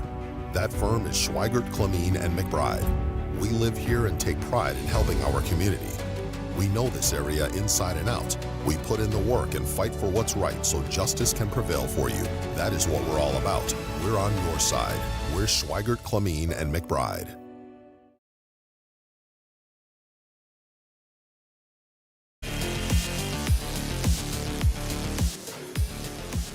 First International Bank and Trust brings you that timeout. Full service, family owned, independent community bank, doing it since 1910. Find them online at FIBT.com. Also, I'd like to give a thanks to Ryan Family Dealership, been a trusted name for car buyers in western North Dakota. Shop their entire inventory at driveryan.com. Visit one of their 5 locations in Minot and Williston. They're our instant replay sponsor here on the network. Legacy's going to extend some pressure. We get Falcon at the front end of this thing. Hard to throw around and over her. And the Sentinels turn it over. Shoemaker with a steal tries to thread a pass to Falcon, and they couldn't do it. Yeah, it's one of those, where are you leading her to? That ball was thrown to the baseline, not to the hoop, and not able to complete the pass. Good defense. Got to clean up the turnovers a little bit if you're the Sabres. You got your ND score feed scrolling across the bottom of your live stream tonight. Get those scores updated from across the state and across the region as Phillips was in trouble and just threw a grenade underneath the basket. That's taken away. Shoemaker controls with under 12 to play in the contest. Sabres by a dozen. Check that, Sabres by 10. Three-pointer from the corner. Misfire there by Mervick. Rebound bounces to Westy. Oh, and she gets the friendly shooter's touch. Yeah, nice shot there from Westy off the penetrating pass there. And again, Marley Falcon touches the ball there, draws a lot of attention. They're able to reverse it to a wide open shot on the weak side. She doesn't have to shoot it every time, but touching it will really take the focus away from the defense on the other girls. Yeah, other WDA scores here on your BNC Bank scoreboard update has Mandan leading big over Bismarck, 50-22. Century equally as big over Jamestown, 76-24. And you get yourself a shot clock violation. Yeah, not a lot of flow right now in the North offense. Only 5 points scored here, all by Laskowski here in the second half in the first 7 minutes. So got to figure out a way to get that ball back into the paint and attack and get some shots on glass. A lot of turnovers so far. No report from Dickinson at Williston tonight. There's your WDA scores. As a stop and pop right side of the lane. Marley Falcon drops that in. Yeah, nice plate there from Marley. Just able to get to that mid-range that, you know, they call them three-level scorers, right? Can you score around the rim? Can you make threes? And can you also get to that 12-foot, shoot floaters and float jump shots? And Marley showed that third level there. Yeah, now the defense, you know, you make a couple shots. Isn't it amazing how your defense cranks up a little bit? And honestly, everybody has touched the ball too. You know, it's amazing. That ball has energy. It's like an orb. And if you get to touch it a few times on offense, not even if you shoot it, it's going to make you play a little harder on the defensive end. It's amazing how it works. Nice play. Haley Mervick from the left baseline pops it in from about 12. And Legacy has extended this lead to 16. Phillips behind the defense, and she got a little hip check there from Mervick. Now, one thing that I find really impressive right now in Legacy is they're 9 deep, not only on the scorebook but on the bench. They've all players that have played have scored, and they're missing 2 of their top players, and Holler and Watson. So 2 girls out, 2 girls step up, and I mean this is a team that has a lot of depth to it. Already this early in the season. Laskowski wants it from downtown, and she got hit. Yeah, Mervick got a little aggressive there with the block shot attempt and little wild on the contest. And Ellie Laskowski will be shooting 3 from the Serve Pro stripe tonight. 24/7 emergency service, trained technicians, fire and water cleanup and restoration at Serve Pro. Todd Domrey's alongside the coach, Joe Cattell. Good to have Aaron Wald producing, running the cameras for us tonight. PSP crew here for the doubleheader. You got the boys, Sentinels and Sabres coming up next. Laskowski hit the first one, misses the second one. Another 20-plus point ball game for Ellie tonight. Still with 10 minutes to play. She sets, and she got 2 out of 3. Yeah, like you said, 23 points already here in this ball game. Having a nice night, just looking for some help on the offensive end from a teammate. Downtown for Mervick, too strong. Gracie Watson tracks down a rebound. Falcon from the left wing. Tries to get around Nelson, couldn't do it. Extra pass from Westy. Shoemaker with the duck in. Rebound, Falcon is hit, yes! Yeah, a lot of eyes again. Ball gets reversed out of Marley's hand. A lot of attention on her. Able to make an extra hockey pass to a wide open shot. Marley chases down the rebound. Just the offense looks a lot better right now for the Sabres. Ball's moving, touching a lot of players. Marley's getting touches in the half court. Right now the Sabres got everything going in the right direction. We'll get a Ryan Family Dealership replay in front of the Serve Pro and 1 for Falcon. It's been kind of a steady game for Marley tonight. No big explosions where she scored a bunch in a row or anything like that. A lot of offensive rebounds, a lot of pull-up jumpers, like a little bit in transition, making her free throws, things like that. But, yeah, like you said, she hasn't gone off and knocked down 2-3 threes in a row or anything crazy. Just kind of showing up and showing out a little bit. 18 points, quiet 18 points. Yeah. Wouldn't that stink to have a quiet 18? Yeah, mine were loud. Took 42 shots to get my 18. Hey, they don't look at the field goal percentage. Bryn Francis is going to be rewarded on the rack attack there as she'll shoot a couple.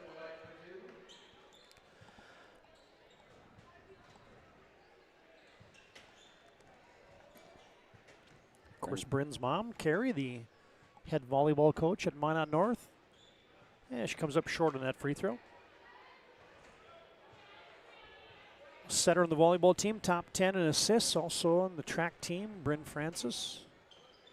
Misfires on both of them. Laskowski rebound, catapults it up there, no good. Falcon rebounds, and then she's hit there by Laskowski. Yeah, I think Falcon forgot who she was standing next to there. Didn't box out Laskowski, and ball goes right over her head, but it was able to recover, get the rebound, and get the foul. Hey fans, tonight's game also brought to you part by Bones Barbecue Sauce. True North Dakota original, created and bottled right here in North Dakota. Premium barbecue sauce, find it at your local Cashwise, Marketplace, and Family Fair. Block shot there for the Sentinels. Run out for Francis. Yeah, just good hustle there from the Sentinels, beating all 5 Legacy players down the floor, getting the wide open layup uncontested. Mervick likes that spot. That time it was short. Ellie Laskowski rebounds, and here comes the Sentinels. Down by 15 is Minot North. Straight on 3. Gracie Watson gets a lot of rebounds. Yeah, she's just a very active player. You know, you talked about her, just all the things that she does well, slicing into the, and they're going to get a timeout here. She just does a lot of things, guards, rebounds, passes the ball very well, gets herself in the lane. Just a good all-around player is Gracie Watson, the sophomore. Just a short timeout, and we'll break. 51-36, Legacy on top by 15, 8.5 to play in the contest. And this is WDA basketball on the PSP Network. It's a First International Bank and Trust timeout on the court.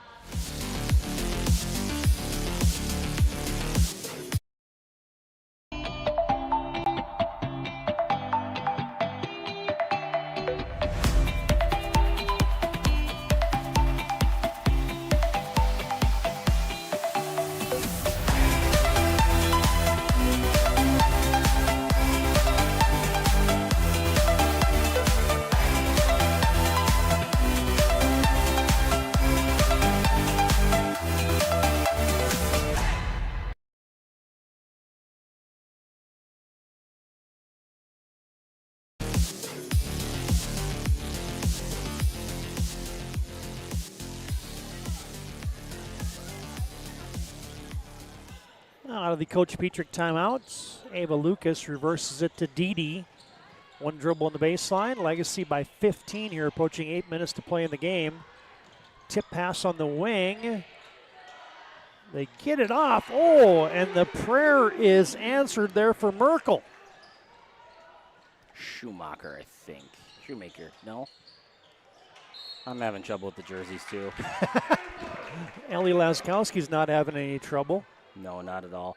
Good play there. A lot of attention on how hard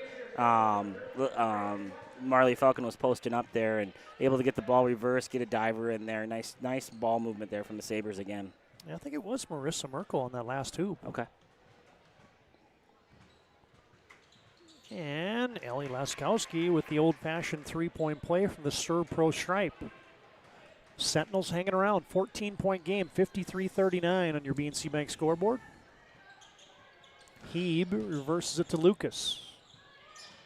Gracie Watson. Oh, taken away. There's Phillips.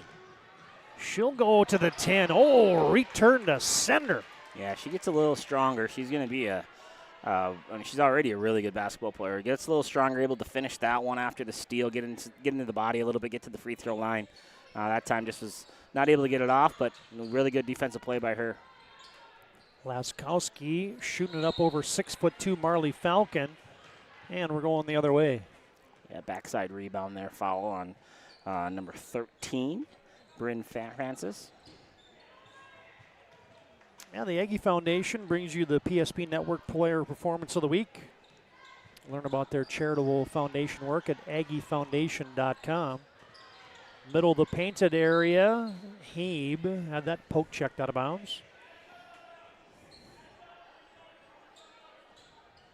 Well, big week of action on the PSP Network. You got doubleheader coming up on Thursday nights.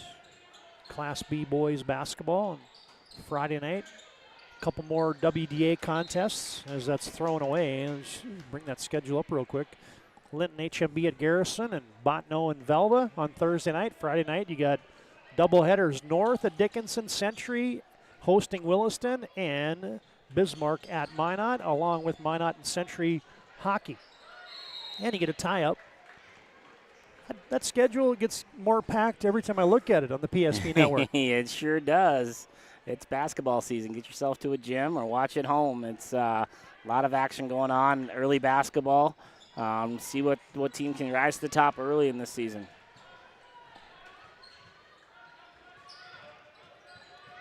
Phillips. I know I sure enjoyed the PSP in those cold football nights. I just sat at home and watched it instead. Then have to drag 3 kids to the game. Yeah, we had some folks tell us that, hey, I watched 3 games in my garage. Oh, the runner for Lucas. Yeah, nice play there from Lucas, coast to coast, gets to the middle, throws up the floating runner, like you said, and gets the hurt and gets the harm and makes the bucket. Yeah, how about that? And 1 on your Ryan Family Dealership replay. Lucas converts. I don't know how in the world she finished that. She was going Mach 12 and then found a way to get that thing gently over the front of the 10. Legacy by 17. They extend some pressure to the Sabres. Sabres on the Pink Knight unis. Minot North in their traditional blue and gray. A second-year program. I was going to say, is it traditional in 2 years? Can you say that's traditional?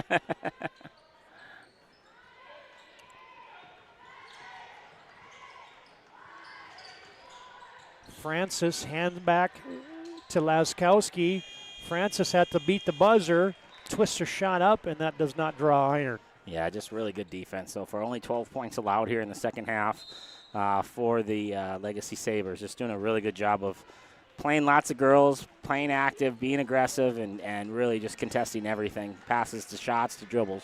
First International Bank and Trust time on the floor. Sabres by 17, 6 and change left on this WDA girls contest.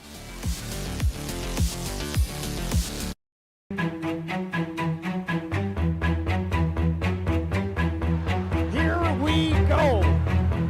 Kemple, the scoop. No, he went up and got it.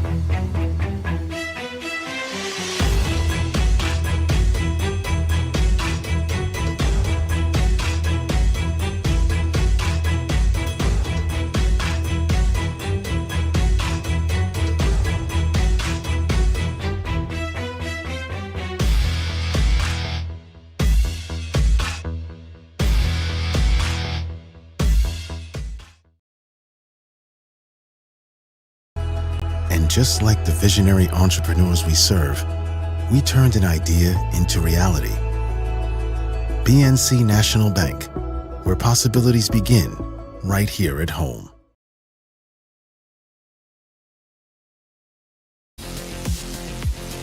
Now, we mentioned that Player of the Week brought to you by the Aggie Foundation. Here's your candidates for this week. Caden Braun, Lily Bell, Ellie Laskowski, Cooper Anderson, and Boston Cranston. He of the now the 1,000 point club for the Dickinson Midgets. Mavericks.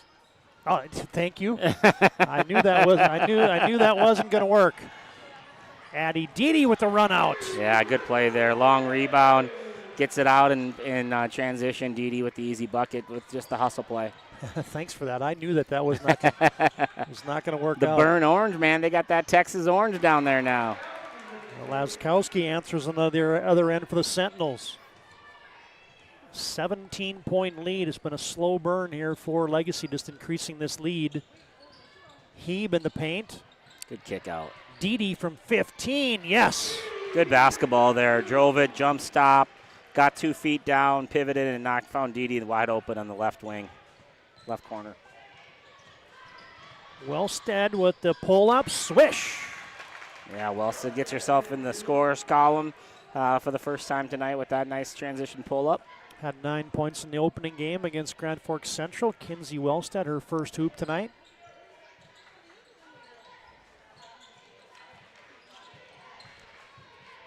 Zone defense now for the Sentinels. Watson at the 28-foot line.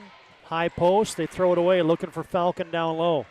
Laskowski bounces it to Phillips. Too strong on the scoop. Laskowski missed the rebound putback.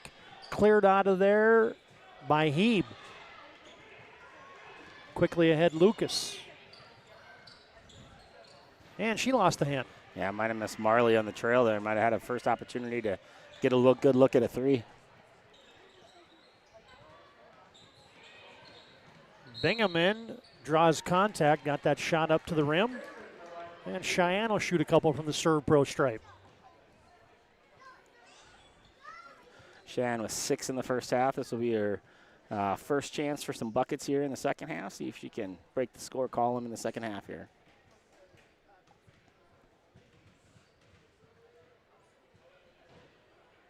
And on that free throw, and the serve pro stripe rattles in and out.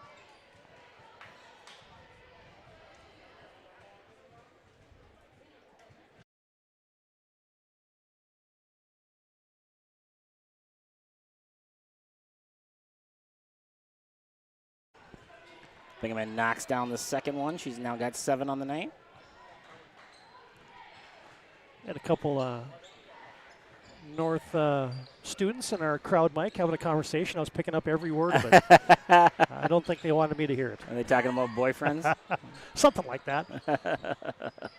Marley Falcon couldn't connect on the 3. Rebound to Watson. Now Dede.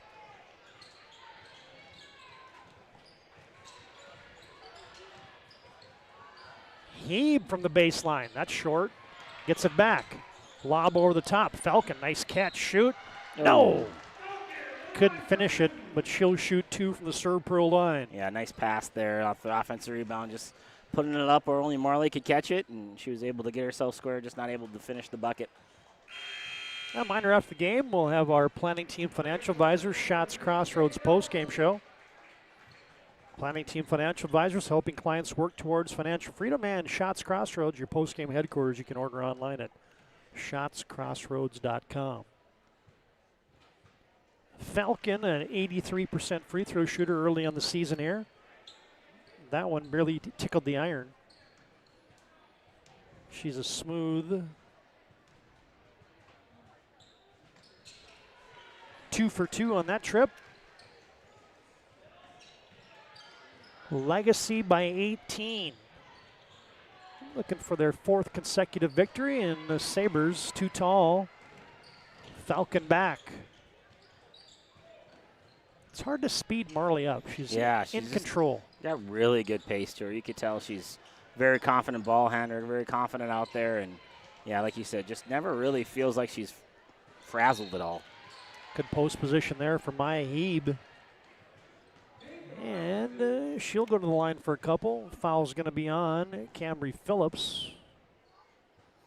So you kind of look around. Obviously, Sammy Watson's an accomplished scorer, and who's going to be the number 2 option for the Sabres as the season develops? I wouldn't be a bit surprised if it ends up being this junior at the line right now, Maya Heeb. Yeah, she was the second leading scorer so far coming into this game. Just getting points up and being able to kind of be that second fiddle to Marley around the rim. And you know, she's going to get some open looks because of Marley. And so just being able to take advantage of those, and she'll continue to be one of those 10 points a game type scorers. Reach and foul whistle there on Gracie Watson. And it's going to send Laskowski to the stripe, where she's been the entire second half.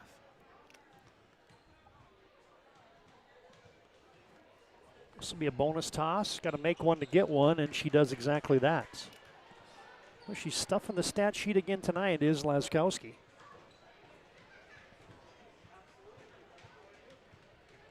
Well, there's something you don't see every day. The PA announcer here at Legacy High School's got a Johnny Manziel jersey on. A Cleveland Browns Johnny Manziel jersey. Everybody has fans. Everybody has fans. Yowza. Oh, behind the defense, reverse for Ava Lucas. Yeah, great pass. Good cut. Just paying attention, understanding it was a zone defense. No one was really paying attention to her in the right wing, and she was able to cut all the way down and find an opening behind the hoop. Phillips frustrated on that one, couldn't finish it. Heeb on the other end, leaning in, no good. Rebound to Dede. Falcon wants it. No, that rattles off. Watson rebounds. Third chance on this possession for the pink-cladded Sabres. Lucas, Heeb in the lane, yes. Yeah, she's going to get lots of looks like that. Again, Marley goes from offensive rebound to the corner 3, draws 2 people with her, and Heeb's able just to go right down the lane and get a wide-open layup. You can see why this Sabre team has absolutely dominated the paint so far this year in the scoring column. First International Bank and Trust timeout on the floor. There's that Sabre bench, and they're cruising. They lead by 22. 2.5 to play in the contest. We'll send you to break with this Ava Lucas reverse score. 15.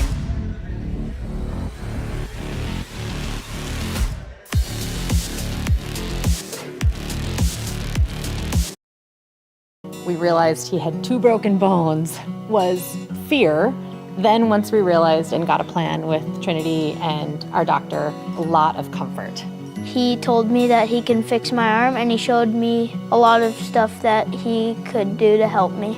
Trinity Health Orthopedics is as good as you can find anywhere in the country. A lot of us take pride in that, and that's why we stay here and we keep doing what we do. Trinity Health, making more possible.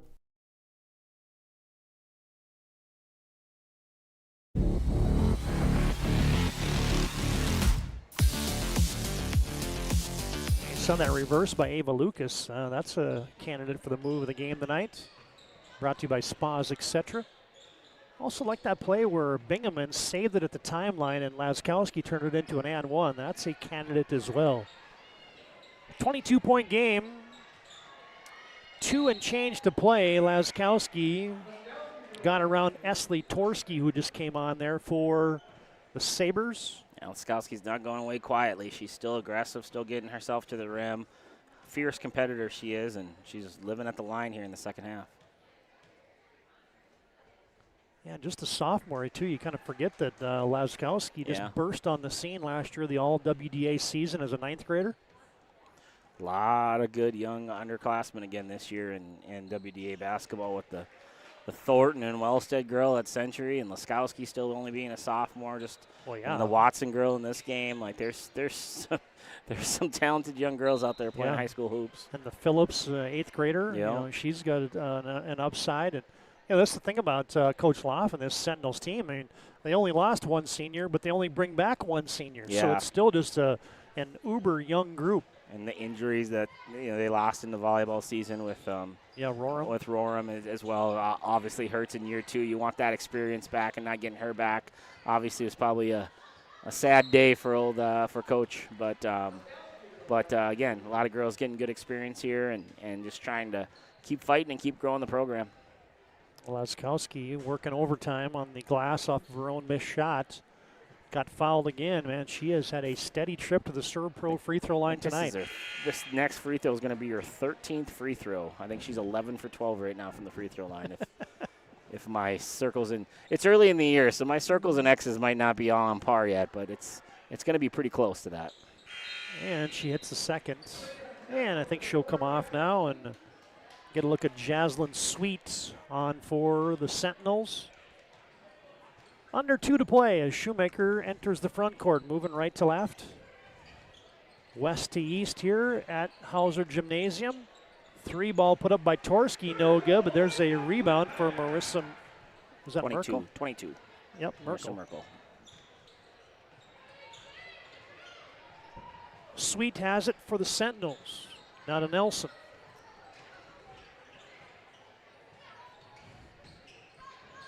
Kinsey Wellstead with the dribble drive. I see an appearance for none other than big Jonathan Rubadou. I've heard the rumor that it'll be Brody Weigel's debut tonight, coming off of a football injury. I think he's gonna try to go tonight and play a few minutes. See Brody out there warming up, or loosening up, I guess, not warming up yet. As Wellstead, she missed that one, right? Yep. Misses the first. Second one, also no good.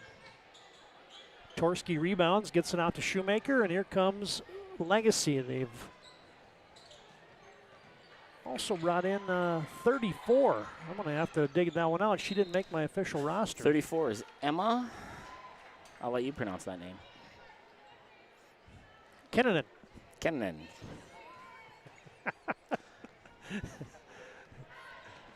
If she scores, I will let you say it again as well. That's right. Sweet to Wellstead.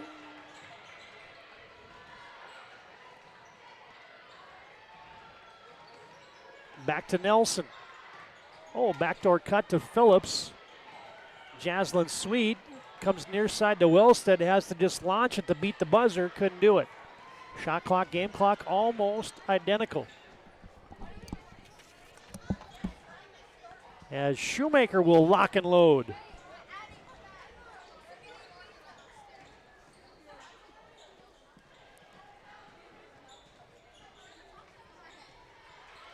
And the painted area, Torski hits that one.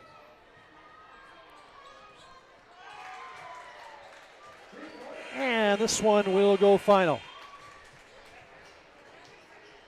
Come back with our planning team financial advisor, Shots Crossroads post-game show. I'm going to get Joe organized here.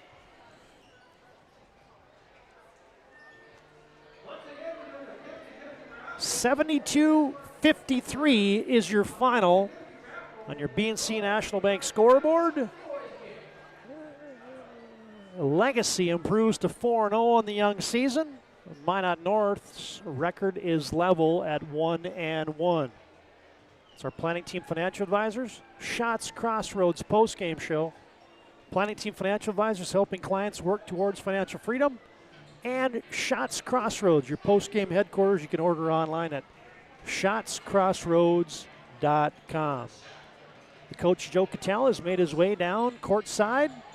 We'll get a word with Jim Petrick. Player interview as well as this one has gone final. And let's send it down courtside. Take it away, Joe. Here with Coach Petrick. Congrats, Coach. It's off to a great start this year. Just talk a little bit. Your team seems to just be really living in the paint right now, whether it's transition, offensive rebounds, post feed. What is that kind of be the way this team survives this year is living around the paint and scoring in the painted area? Yeah, we're definitely trying to get the ball in the paint, our cuts in the paint, dribbles in the paint. That's one of our things we're trying to do. But credit Minot North. I thought they played extremely hard. We had a lot of mental mistakes tonight. It's kind of a frustrating game with so many of those turnovers in our transition. Because you're right, Joe.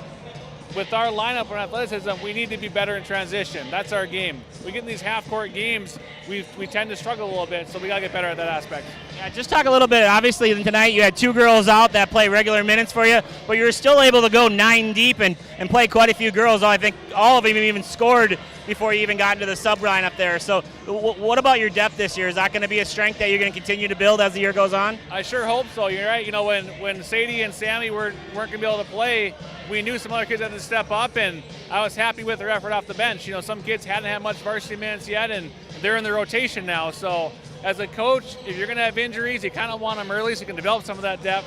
That's going to pay dividends come tournament time. So happy with our depth, and next man up. That's a message we're sending to the kids. Yeah, last question. Obviously last year is last year, but you do lose Felkley, and obviously that's a big hole missing. A lot more attention on Marley. Talk a little bit about Maya here. She's obviously stepped up, second leading scorer on the team so far tonight, had another double-digit night. What has she been able to bring to the table to kind of fill some of those holes that you've lost with your seniors last year? Yeah, we need kids to step up. You know, tonight we saw a chaser on Marley, a lot of diamond in one.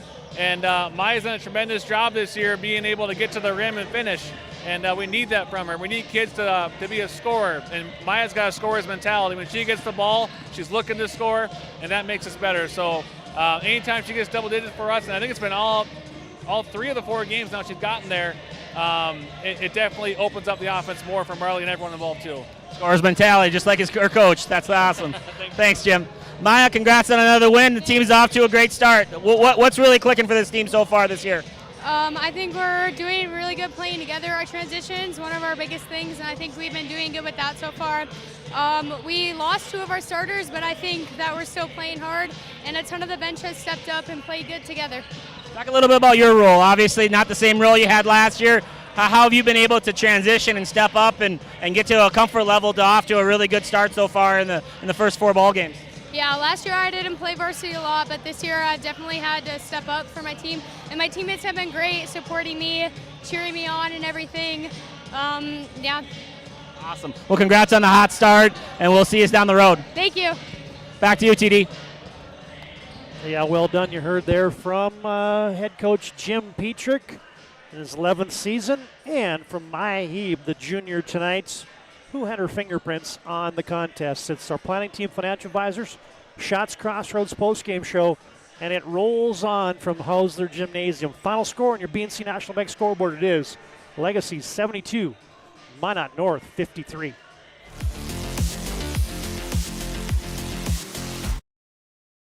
Is proudly brought to you by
make sure to like and follow PSP Network on all social media platforms. PSP Network, it's game day. At Ryan Buick GMC, we treat every day like game day. 1.2-liter turbo engine, ultra-wide screen. 1.2-liter turbo engine, ultra-wide screen, on 2. Ready? Ready. We know how to get you in the right vehicle. Canyons, and hut, hut. From the test drive to the handoff, we make every step easy. This season, start your drive at Ryan Buick GMC. We want it all. We want our dog to fetch it. Drop it. And drop it. Damn it. We want to fix it ourselves. And actually fix it. We want to order the market price lobster. And know the market price of the lobster. How much is... Whatever the market says. Sadly, we can't have it all. Except at Sport Clips, where we check in with the pros in men's hair and totally check out with pure, uninterrupted relaxation. Sport Clips. It's a game changer.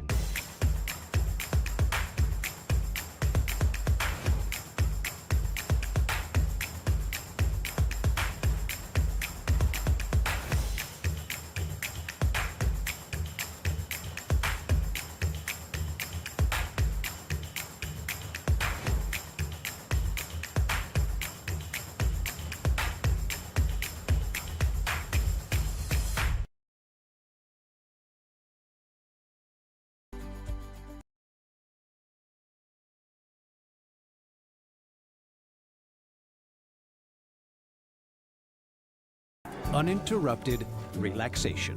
Sport Clips. It's a game changer.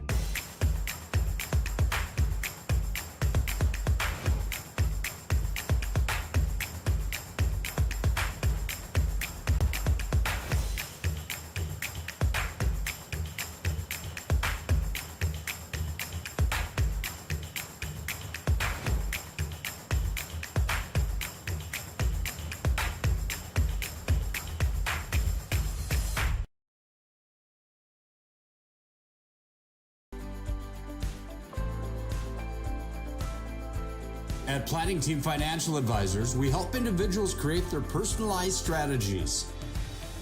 We specialize in financial planning, retirement planning, insurance, and 401k distribution options. Don't leave your future to chance. Call Planning Team Financial Advisors today for a free retirement review.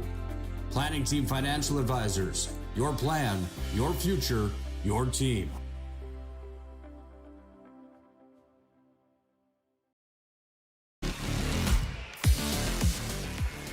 Legacy stays undefeated. Your number 3 team in the state of North Dakota defeats Minot North 72-53. Planning Team Financial Advisors, Shots Crossroads post-game show. Planning Team helps you plan towards business succession. Here to help you work towards achieving your financial goals. Visit them online at planningteam.com and Shots Crossroads. Get the famous 99. Order online at shotscrossroads.com. Team buses are always welcome. All right, Joe, let's run through those final numbers, and I'll roll a couple of post-game highlights here brought to you by Ryan Family Dealership. Yeah, our final here was Legacy Sabres win by 19, 72-53 over the Minot North Sentinels to stay undefeated in basketball play. For the Sentinels, they only knocked down 3 3-pointers, all coming in the first half. They were led in scoring tonight from the 32 points from Ellie Laskowski. Ellie was terrific from the free throw line as well, knocking down 12 of 13 free throws. They got 7 points out of Cheyenne Bingaman, 5 points out of Cambry Phillips, the 8th grader, 4 out of Bryn Francis, and 2 out of Kinsey Wellstead. For the Legacy Sabres, they were led tonight in scoring by Marley Falcons, 22 points, 11 points below her season average, but Marley had a very efficient night. Did not knock down a 3-pointer, but was very efficient from the field. 12 points out of Maya Heeb, our player of the game. 10 points out of Eva Lucas. 8 points from Edie Dede. 8 points as well from Marissa Merkel. Gracie Watson had 6 points. Kenna Westy had 4. 2 points for Shoemaker, Mervick to round out the lineup. Again, only 1 3-pointer made tonight. And we talked about in the pregame. Is anybody else going to make threes? Well, tonight they didn't need to. Only 1 3-pointer made on the night for the Legacy Sabres. A lot to do with that defensive shell pressure really guarding the line. But a nice night for the Sabres. what is that? 9 girls that were in the main rotation scored, and that's saying a lot, especially when they had 2 starters down. There's your numbers brought to you by Planning Team Financial Advisors and Shots Crossroads, and a couple things left to put a bow on this one. First up, it's your move of the game brought to you by Spas, etc. Take your home to the next level with a spa. Find a massive inventory, next level sales team for the perfect spa, sauna, or game room, or game for your rec room. It's Spas, etc. Move the game, man. We showed you a replay of this during the contest, but Cheyenne Bingaman has a steal and gets it ahead to Ellie Laskowski for the and one. This was sweet. How about the takeaway right here? You have to tiptoe the sideline, and then you underhand a pass that Laskowski then finishes over Falcon for the and one. Get Falcon in jail basically on that underneath there too. Just a great play there, all around. Good hustle, good save, and what a tremendous underhand pass to an open. And she wasn't even that open. Marley Falcon could have easily stole that if it wasn't on target like it was. So awesome play, fun play to watch and for the North Sentinels. Yeah, there's your Spas, etc. move of the game. And a quick check of the schedule. Thursday nights, you got Garrison and Linton, Botno and Velva, triple header of double A basketball along with Century and Minot hockey. And the Our Redeemers semifinals and then championship and third place game on Friday and Saturday. All right, last thing for the girls game. It's our MVP of the contest brought to you by Sport Clips. Keep you looking your best. Check in online with a hairstylist today at sportclips.com. And how about the running mate that's developing here for the Sabres in the junior, Maya Heeb? Yeah, like she said, didn't play much varsity last year, and all of a sudden, second leading scorer for this ball club. And so she's just really done a good job. 3 of the 4 games she's been in double figures and just really taking advantage of her opportunities with playing time and getting the ball around the rim. Yeah, kind of finds that mid-range area, and here you see just a fantastic feel for a back cut, and a good job finding in there for Ava Lucas. A little tic-tac-toe play for the Legacy Sabres. There's your MVP of the contest. Double figures tonight for Maya Heeb, the junior. And Sport Clips brings you that MVP. All right, fans, that's a wrap on Game 1. Short break. We'll get the cockpit reloaded here and get set for the Sabres and the Sentinels in the boys' contest. A final in Game 1. Girls basketball, WDA style. It's Legacy 72, Minot North 53.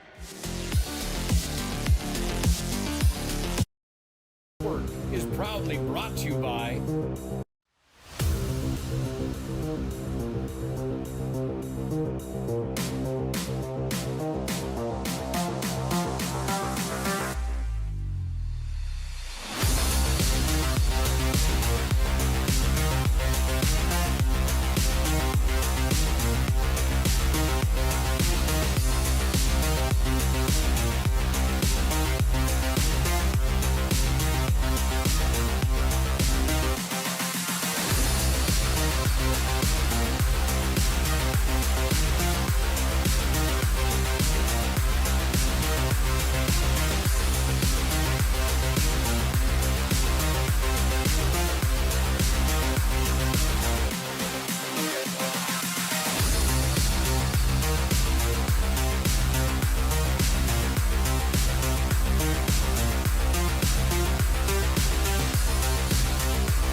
Getting set for our boys contest. We're back at Hauser Gymnasium in the campus of Legacy High School in Northeast Bismarck, and it's our Valvoline Instant Oil Change pregame show. Timely services that don't slow you down. 15-minute oil changes, locations in Minot and Bismarck. Find them online at VIOC.com. Minot North, the Sentinels 0-2 on the season, and Legacy 2-1 as we get set for the Sentinels and the Sabres in the tail end of our girls and boys doubleheader. All right, Joe, we're going to just jump right into the boys' standings as, again, as we mentioned in the girls' contest, this is the opening night of the conference, so nobody has anything done in the conference, but Century, Mandan, St. Mary's, and Bismarck High all undefeated in non-conference play. Then you get the Mavericks. I even said Mavericks. Attaboy. Legacy, Minot High. What's that orange team on that standings? The Mavs, baby. Jamestown, Minot North, and Williston looking for their first W's. There's your WDA boys standings brought to you by Trusted Tire and Auto. All right, this is like changing a car on a tire, or changing a tire on a car going 60 miles an hour. Morphing from the postgame to the pregame and getting ready to roll here as it's time now for our keys of the game, brought to you by Northern Plains Heating and Air. Call Dylan today, 222-2155. Make sure that furnace is ready for the winter months ahead. Dylan, you can contact him at Northern Plains Heating and Air, 222-2155. And your keys to the game today, Joe, first off for the Sentinels, how about a little defensive focus? Yeah, defensive focus. You know, Johnny Rubidoux is a good player out there. He's doing a really good job of scoring for Legacy, so you got to guard that inside-outside threat. They've got other guys as well. Barry Hill brings it up tonight. It looks like the jersey is or the warm-up is off for Brody Weigel. Looks like he's going to get the start and get out there for the first time this year. So bringing that defensive intensity to a Legacy team that scored a little bit so far this year, really shot the three well. Their offense is clicking a little bit early. So can they get that defensive focus? Can they lock in and dig their heels in a little bit?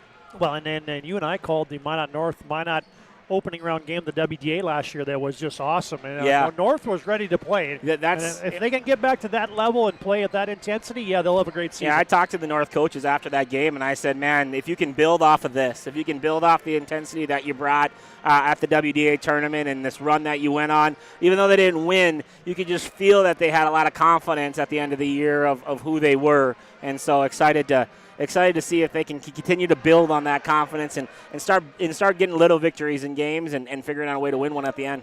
And for the Legacy Sabres, boy, you got one of the premier players in the paint in Johnny Rubidoux, and they can lead on that and play a little inside-out game, and then they're shooting it well. Yeah, they're shooting right now. They're 36 for 99 from the three-point line. That's over 33s a game. That's almost 40% from the three-point line, so they're really shooting it well, and all that's done without Weigel. So Weigel's another guy that they can add to that. And Rubidoux is not only a post presence, he's also a pick and pop and a trail three presence too. So, yeah, get that ball inside, get it in the paint, and kick it out to those shooters and get open good ones. All right, there's your keys to the game, brought to you by Northern Plains Heating and Air. Contact Dylan today, 222-2155. Make sure your furnace is ready for winter. All right, they're going through some of the final announcements here. It's a abbreviated planning team, or Valvoline Instant Oil Change pregame show. Timely services that don't slow you down. 15-minute oil changes. Stay in your car for a drive-through oil change. Find them online at VIOC.com. Now, before we get to the starters, let's go give you a big scoreboard update. The girls' finals that have trickled in. Minot has defeated St. Mary's tonight, 69-42. Shanley over North, 66-52. This is girls' WDA finals. Century big over Jamestown, 90-28. Davies takes care of Central, 75-23. Mandan big over Bismarck, 72-47. Legacy wins by 19. And Williston takes care of Dickinson tonight, 89-45. There's your B&C scoreboard update. All right, here's the starters. First off for Minot North, their head coach is Drew Hischlin in his second season. Go like this. TJ Jelmstead is a starting guard, along with Elijah Thomas. Braden Blickery is the third guard in the lineup, is a 6 foot senior. Senior. I was looking to see who the it's Jelmstead, Meyer, Thomas, Blickery, and Vigestead. Vigestead, okay. Bachmeyer got injured in the last game that the Sentinels played, so I was wondering if he was able to go tonight. Doesn't look like he is in the starting lineup tonight. All right, and for the Legacy Sabres, they will go tonight with Micaiah Berryhill, Jonathan Rubidoux, Jack Juleson, Braxton Ruff, and the aforementioned Brody Weigel. Thanks again to Valvoline Instant Oil Change for bringing you our pregame, and we are set for hoops tonight. You know, the one thing we didn't talk about is a lot of these Legacy guys played football this year, having a really good football season too. That competitive spirit is kind of just rolling through them, and excited to see what they can do this year coming off of some of that success. Well, Josh Meyer is out there, of course, also for Minot North. That was the guy that is filling in tonight for Traden Bachmeyer. Rubidoux gets a point touch, or a post touch. Jack Juleson dissecting, missed it, got it back. Second chance, Sabres. Berryhill with a paint touch. Ruff swinging around Juleson from downtown, short. And Brody Weigel on the back there of Blickery, and it'll be a whistle on the Sabres. Welcome back, Brody. 25 seconds. He has a steal. A foul on a steal to start the game. That's productivity no matter how you slice it. Inkle looks good to me. Coach said he's probably only going to play him 15. At this rate, he's probably 30. Berryhill with the air bank. Juleson with the cleanup. And Jack Juleson very active early in this game, getting to the rim and getting that offensive rebound there. Sentinels cross the timeline for the first time. Eli Thomas, Blickery. Back to Thomas. Jelmstead has it from the top. Little give and go for Eli Thomas. Shot it into the bottom of the backboard. Quick run out for Berryhill. Tipping and tiptoe through the tulips. Couldn't finish it. Yeah, got to find a better angle there. Try to get it on that glass under that contact. Kind of got himself a little bit too far into the hoop. Eli Thomas got one of the best throws I've seen in the WDA time. in a while. Oh, they leave it for Johnny Rubidoux, and he lays it in above the 10. Yeah, Brody Weigel's second steal of the game. Obviously bringing that leadership immediately to the defensive end. Almost gets a third. Well, so far, the only shot for the Sentinels is one that went into the bottom of the backboard.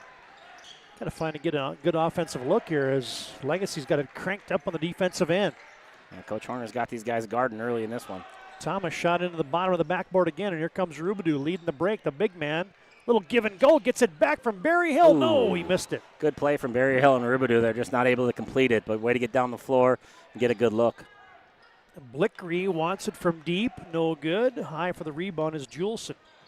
He's got some quickness. Oh, but that shot is blocked by the big 6'8" Vigestead. And it'll be out of bounds to Minot North, to Legacy. Brody Weigel's going to get a breather. He doesn't quite have those basketball legs and basketball lungs yet, so good start for him. Bring in Cooper Johnson, bring in Weston Kraft, bring in Josh Link for the Sabres. I think they're going to reset the shot clock. Yep, 23 is the reset number for the shot clock. And they get it into Cooper Johnson. Berryhill sets it up against a man-to-man defensive set. Johnny Rubidoux could step out and knock down threes. Yeah, again, inside out of Johnny Rubidoux is so dangerous. He's just a matchup nightmare for anybody. If you put your 6'8" guy on him, he'll stretch you out. If you put a smaller guy on him, he's going to figure out a way to post you up. Sabres by a touchdown, 7-0. Really good defense right now on the edges. Really making life hard for the North Sentinels. And you get a timeout asked for and received there by Drew Hischlin. It's a First International Bank and Trust timeout on the court, 7-0. Legacy on top of North. Here's that hit by Johnny Rubidoux as we send you to break.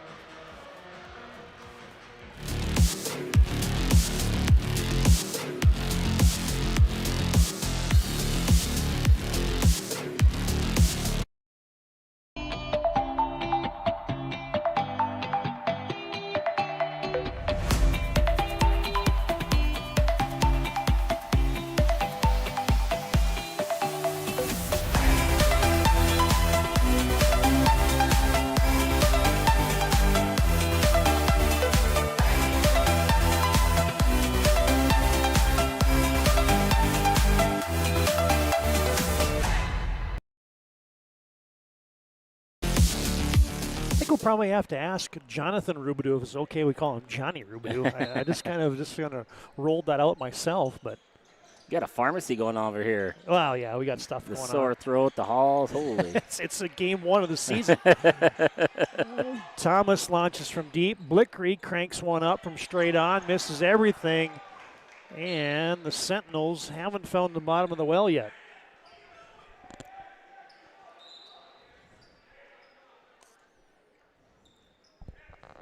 Ooh, little shot of the chloroseptic felt good. Those are like the first 2 weeks of coaching when your voice is gone and you're just trying to survive. Yeah, Weston Kraft sets the offense. Rubidoux and Cooper Johnson almost get tangled up there. Cooper just about decapitated on that one. Brody Shepard is checked in for Legacy. And he is a gunner. And he can shoot it as Cooper Johnson wide right on the 3. And it goes out of bounds to Minot.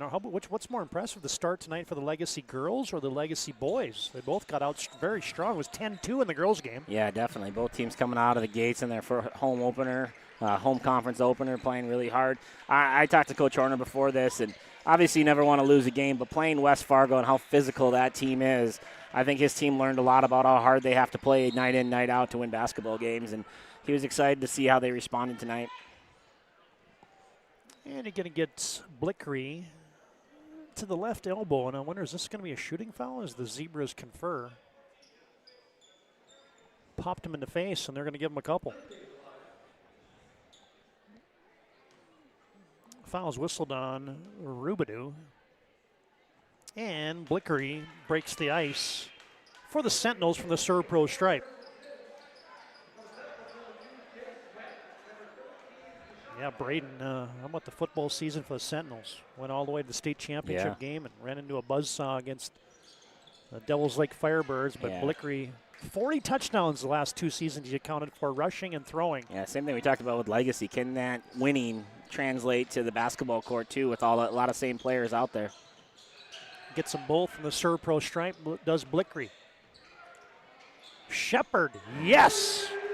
He is a sniper. He absolutely is. You and I watched him play in the Mandan Holiday Tournament as a sophomore last year, and the guy absolutely has one of the purest strokes in the WDA.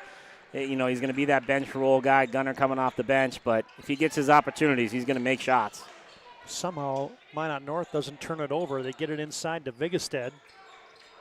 Back outside to Keyshawn Taylor, who's checked in. Blickery fires it left side to Wendt. That's Jace who checked in. That 3-ball rattles off. Great box out from Cooper Johnson on the left side there, keeping the 6'8 Vigestead away from the offensive rebound. Nice feed from Weston Kraft.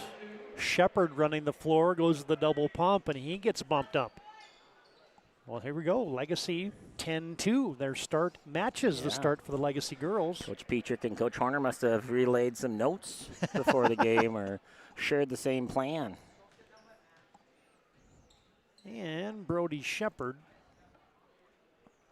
the junior, has one of those strokes that just looks like it's going in a lot. Honestly, when he shoots it, I think it's going in. And obviously, he's not that player to watch, that WDL, but he's one of those guys that when you put him in the game, you better know who he is. He better be on the scouting report court because he is a game changer if he can get hot from behind the arc.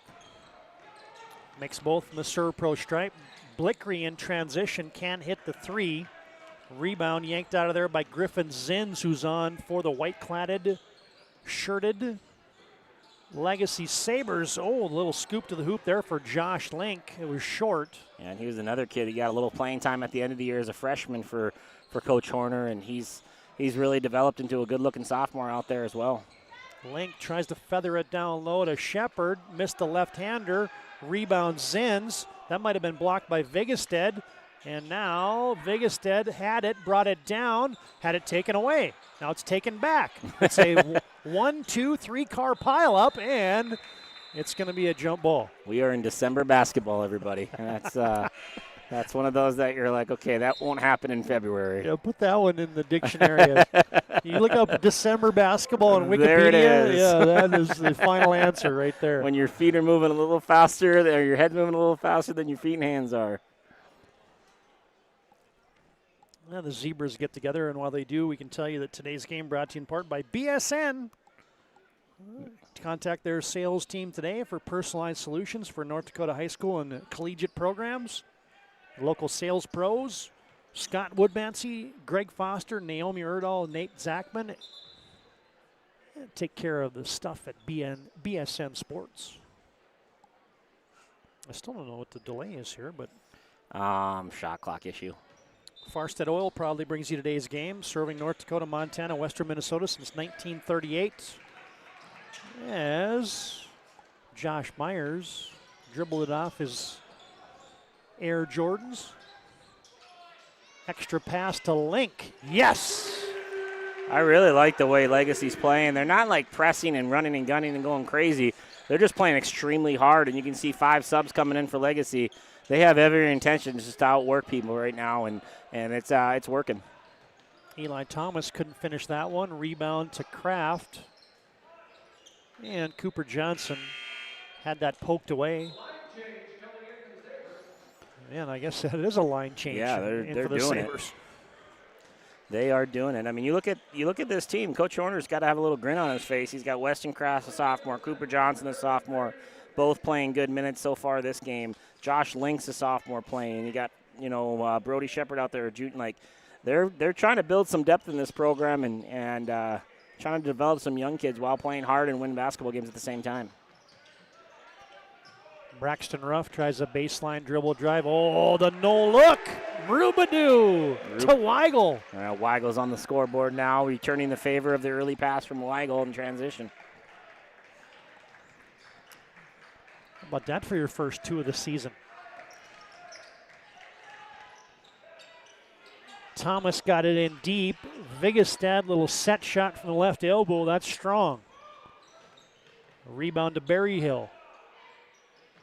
Post duck in for Jonathan Rubadoo. So that's something he wasn't doing last year. When he ran to the three-point line, he stayed at the three-point line.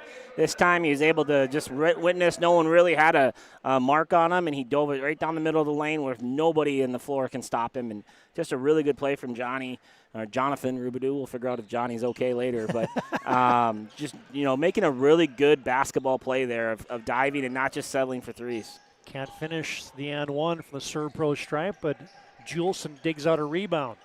Now he goes to the spin cycle. Great move, great pivot there from Jack Juleson. Pivoting, taking his 1-2 step. Still able to take those 2 steps. Gets it on the glass. Just really good footwork there from Jack Juleson. How about this start for Legacy? 21-2 on your BNC Bank scoreboard as Blickery hits on the fade. Now, I've had a couple conversations with Jason and Coach Horner in the last couple weeks, and he's really excited about this group. He just loves how hard they play, and this early 8 minutes, I can tell you why. Like it's pretty clear to see that it's a team pretty connected that plays hard right now. And a reach-in foul there on Micaiah Berryhill. Picks up that personal. Got caught kind of with the hand in the cookie jar there as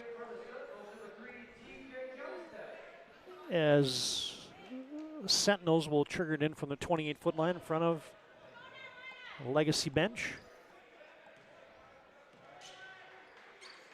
Yeah, you could a chance to catch up with Coach Horner, and you can kind of tell he's got a little enthusiasm about this group. Yeah, he does, and he's played. I mean, he's been around Berryhill, Jonathan Rubadoo, Brody Weigel, Jack Juleson for a long time, and it's their turn to take this Legacy program to another step. He always jokes, I got to get out of that play-in game, that state tournament play-in game one of these years. He said, when I retire, they're going to name that noon game to go to the state tournament, the Jason Horner Bowl, because he seems to be in it every year. It's funny you say that. Legacy's got 4 state tournament appearances, 2019, 21, 23, and 24, and they've been the 3 or the 4 seed every time. Yeah. So that means they're winning that play-in game. Yeah, he's the play-in game almost every year, and I'm going to make the petition when he does retire to name that noon play-in game the Jason Horner Bowl in just honor of how many times Coach Horner's had to play in that thing and get his team to the state tournament. So he's excited about this group for sure, and he knows there's some big challenges ahead. But if you can get him to play this hard, keep it going. Handoff to Braxton Ruff. Oh, what a play. The Easy. lane is wide open for Ruff. Great screen, dribble handoff there from Rubidoux to Ruff, and there isn't anybody that was paying attention to Ruff on that one. Rubidoux with a takeaway. Berryhill gliding and laying and scoring the hoop and the horn. That was not an easy layup there. He had it with his left. He got fouled with his left, switched it over, or he had it with his right, switched it back to his left. He absorbs the contact. Just a really good play there for Mr. Berryhill. He kind of twisted and contorted his body and finished it going right with his left hand. I'd probably be laying on the floor if I tried to do something like that. Dugout rebound by Rubidoux. Stop and pop. No, short for the big fella. A rebound to Weston Kraft. I love that three for Rubidoux. No stress. Easy pick and pop. Defender left him to guard the drive. Easy play for him. Rubidoux working inside, working outside, and it is all Legacy right now. 27-4, the Sabres leading big. 9:36 to play in the first half. First International Bank and Trust timeout on the floor. Here's that latest post move by Jonathan Rubidoux.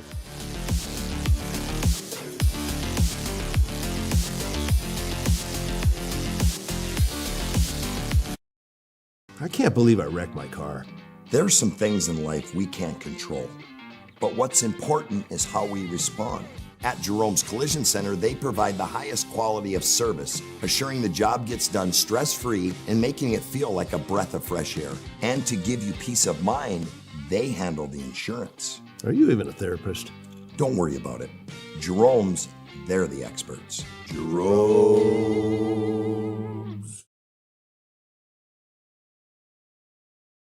This page isn't a history book, a time gone by. But even in this modern world, there are new frontiers to conquer. Whether you're tending the land to grow a better tomorrow or growing a business for new opportunities, the work you do powers the world. Exploring the frontier means stepping forward, shaping the future for yourself and for those around you. First International Bank and Trust, helping you live first, one step at a time. Yeah, the scoreboard's not frozen. 27-4. Legacy putting it on the Sentinels early. Offense has been easy because their defense has been great. Blickery left side of the lane pulls it up, no good. Rebound Juleson. Berryhill thought about it. Now he cranks it up. Swish. Woo. The shot fake, dribble right, pull back, hand in your face, knocks down the three. It's been a quiet start to the season, shooting a three for Berryhill, just 5 of 19 on the season. Boy, but that one, nothing but the bottom of the well, and now Legacy forces another turnover here on the Sentinels. Yeah, and that ball was just thrown to the scores table. It wasn't even touched, so you're actually getting an end out here. Link triggers it in. Berryhill to Kraft, not a Rubidoux. Love that dribble handoff re-screen by Rubidoux. Just real good action there, good basketball. Swinging around the wheel, Rubidoux now pops out and launches. Legacy can do no wrong. Yeah, Rubidoux was so active on that. Couple dribble handoffs, couple ball screens. His defender gets sucked in the middle of the paint, able to pick and pop late in the shot clock, easy knockdown three. Rubidoux already into double figures. 34-3. Check that, 33-4. I was a little dyslexic. Uh-oh, Rubidoux has a run out, and he will send it in. Yeah, great play there. Good help side defense right there by number 24, and then he gets the steal. That's Kraft. It is raining points right now, and the turnovers just keep happening. Who got that last layup there? Berryhill. Berryhill did. Yeah, Kraft there with a couple steals, and then Link gets one. Just defensive pressure right now for Legacy is outstanding. Blickery will launch it up, and here's a Ryan Family Dealership replay. The big fella, send it in. Yeah, great help side defense here by Kraft. You'll see it there just right on the split line. Leads the big fella. No contest. Might need to tighten the rims after that one.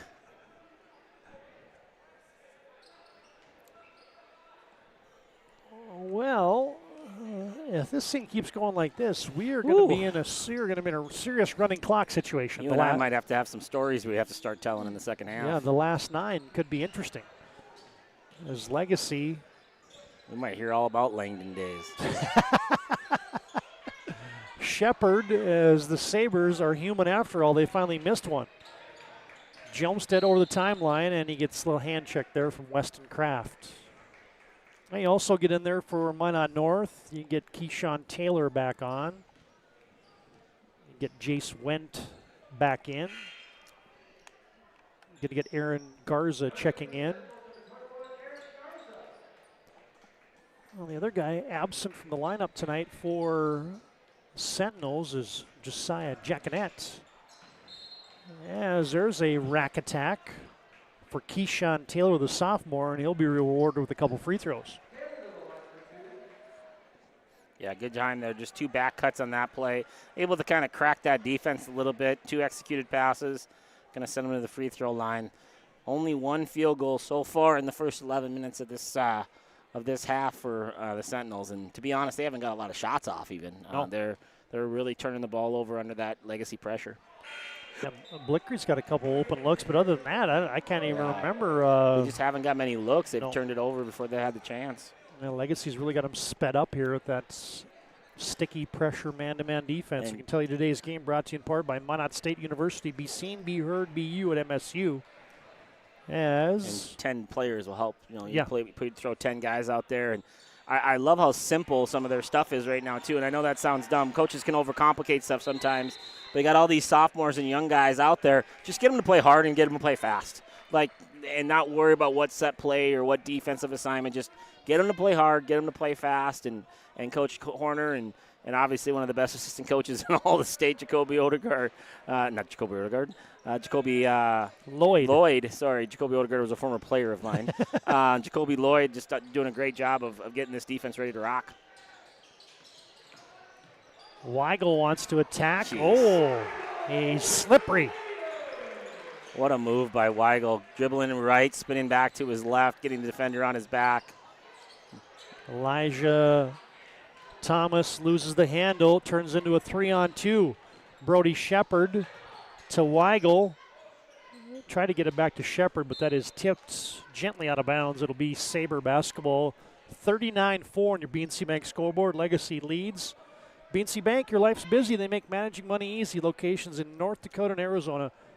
Visit BNC Bank online at bnc.bank. Today's game also brought to you in part by Planet Pizza. Largest laser tag playground in the region. Try their Blue Buffalo with a plain cheese at Planet Pizza. Josh Link can't hit it from deep. Shepard with an itchy trigger doesn't take it. Cooper Johnson drops it in down low to Griffin Zins.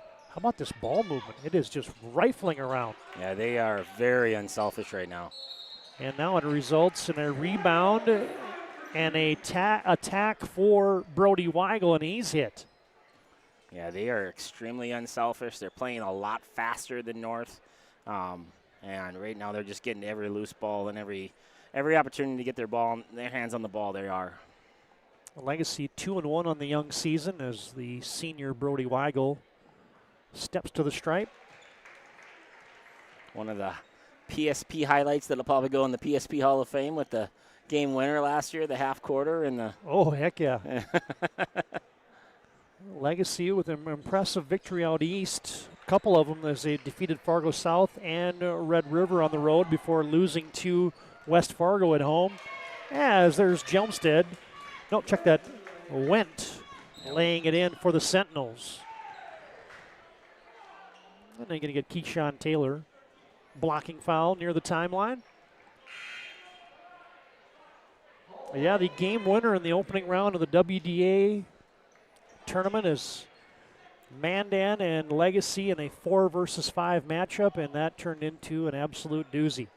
Then the irony of that whole thing is Legacy wins that game. They had to play Bismarck High, right? As then Sabres, you think, well, then they got an odds-on favorite to get to the state tournament. Legacy doesn't make it to the state tournament, but Mandan does. Yeah, because the matchups just weren't pretty on the other side. Because when they were Bismarck High upset, or somebody else got upset too. Another and one for Roubidou. Yeah, Minot Mandan had to beat Minot. Yeah, Minot wasn't playing well, and Legacy had to go paddle the Bears. There's your Ryan Family Dealership replay of that finish for Robidoux. Boy, the points just piling up here for the Sabres in the first half. Points piling up for Jonathan Robidoux as well.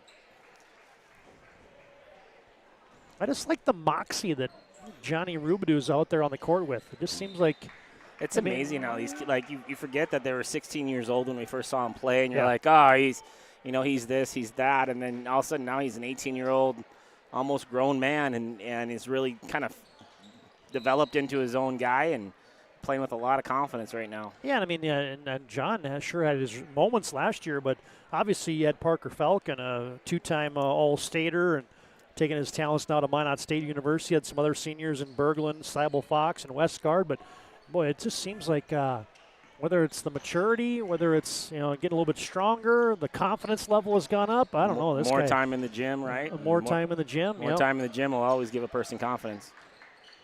It's too bad Barry Hill didn't keep the guy there. Robidoux did a nice job of jumping that ball screen. Barry Hill let him come back and wasn't able to guard his left hand. Nice little hesitation there for Eli Thomas, who drops it in. Makes it 44-8. Sabres leading with 5 and change left here in the first half. They leave Barry Hill short. Rebound, Keyshawn Taylor to Vigestead. And here comes Taylor again. Thomas again, I beg your pardon. Crosses over on Ruff. Scoop to the rack, no good. Robidoux, fast break up ahead to Link. Goes to the jumping Euro step. Baseline stop and pop for Barry Hill. Super impressed with Josh Link. Like, a lot of young players take that shot, take the opportunity to see if they can score. Under control, jump stop, finds a wide open Barry Hill for a jump shot. The sophomores are looking pretty good out here for the Sabres right now. Thomas with the corner three ball, that's no good. Barry Hill wanted it. Robidoux will take it and score. Yeah, he uses that body with perfection. Yeah, Vigestead closes out for the three and gets on the side of Robidoux, and there's nothing you can do when you get on Rubidoux's hip. He's going to keep you there and get a bucket up. Oh, we're going the other way. The Sabres have drawn a charge against Josh Myers. Yeah, nice job by Barry Hill coming over and help side, getting his feet outside the arc. And going to get that call a lot in high school basketball if you get your feet set and absorb the contact. Yeah, is there anything that gets a bench fired up? Look at that. You can just see the Legacy bench jumping off their heels. In third grade basketball, you get a milkshake for that. On Coach Cattell's? Coach Cattell's squad, those are milkshakes. Those are Wendy Frosties. You draw a charge, you get a milkshake? Wendy diving on the floor, draw a charge, you get a Wendy's Frosty from me. Almost stolen, and then Ruff saves into the back of the backboard. That's Let's say I spend more money on Frosties than I do making money coaching third grade basketball. Yep.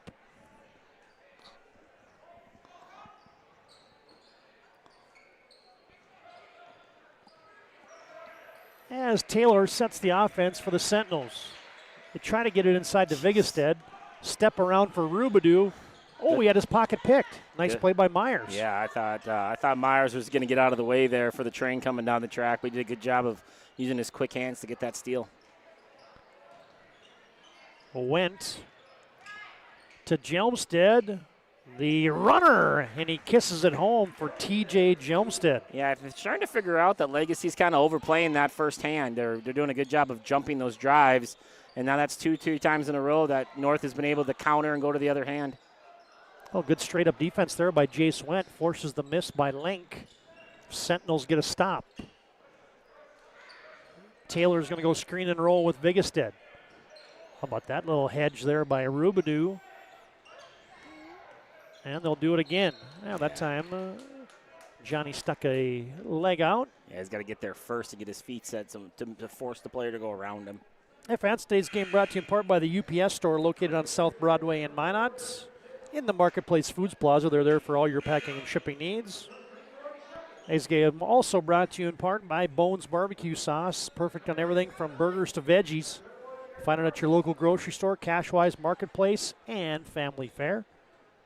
Today's game also brought to you in part by Val's Cyclery, owned and operated in downtown Minot since 1960. e-bikes, sharpening center for knives, scissors, chainsaw blades, and more, along with a fitness center at Val's Cyclery. And from the Serve Pro stripe, Josh Myers. Buy a bike, get a workout in, bring your knives, the whole deal.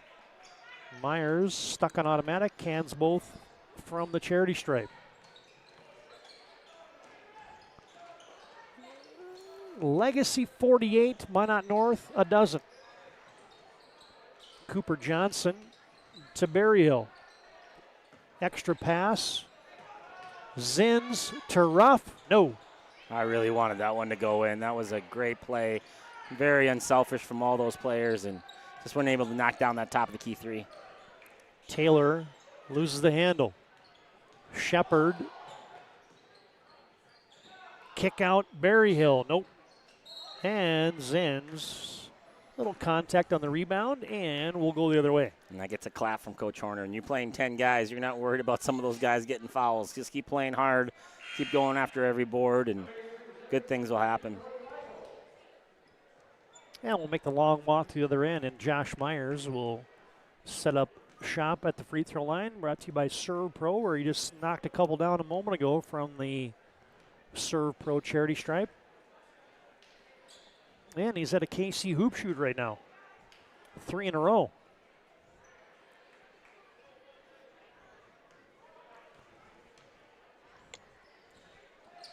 Jinxed him.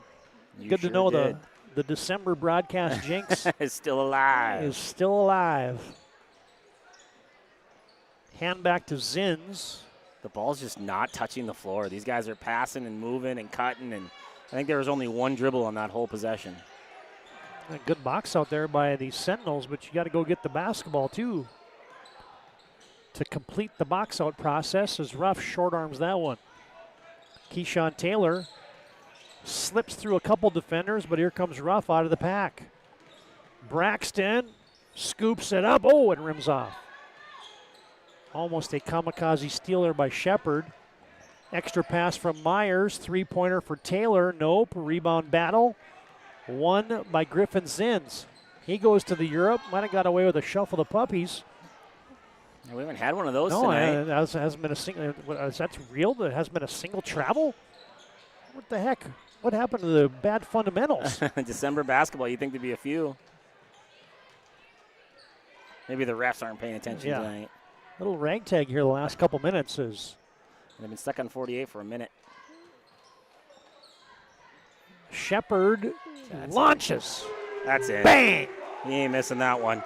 Baseline drive, baseline drift, extra pass to the top of the key. Brody Shepard ain't missing that one.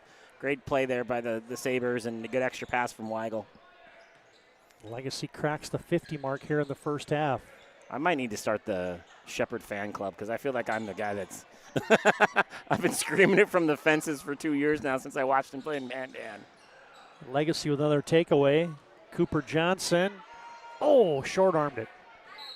30 seconds left in the first half, and then Cooper Johnson with a reach-in will walk down, and the Sentinels will have a couple more free throws.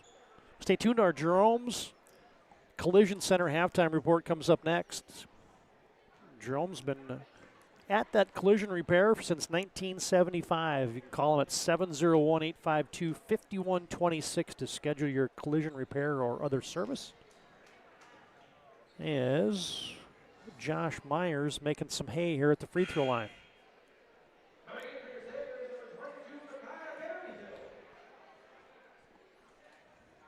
Yeah, the Sentinels certainly shorthanded tonight as you get Traden Bachmeyer out of the lineup. You get Josiah Jackinet out of the lineup as Myers gets 1 of 2. So get some guys getting some minutes tonight that probably didn't get too many minutes in the first game against Grand Forks Central in the first half, but that's going to test your depth as Legacy's going to go for the final shot here in the first half as Berryhill gets that high screen, and he hits it from deep.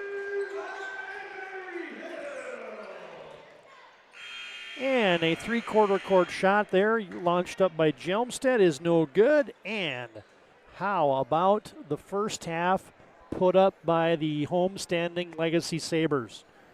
Legacy on top, 54-14. They're leading by 40 here at halftime on the PSP Network. We'll send you to break with the buzzer-beaten halftime buzzer beater here for Micaiah Berryhill, and our Jerome's Collision Center halftime report comes up next.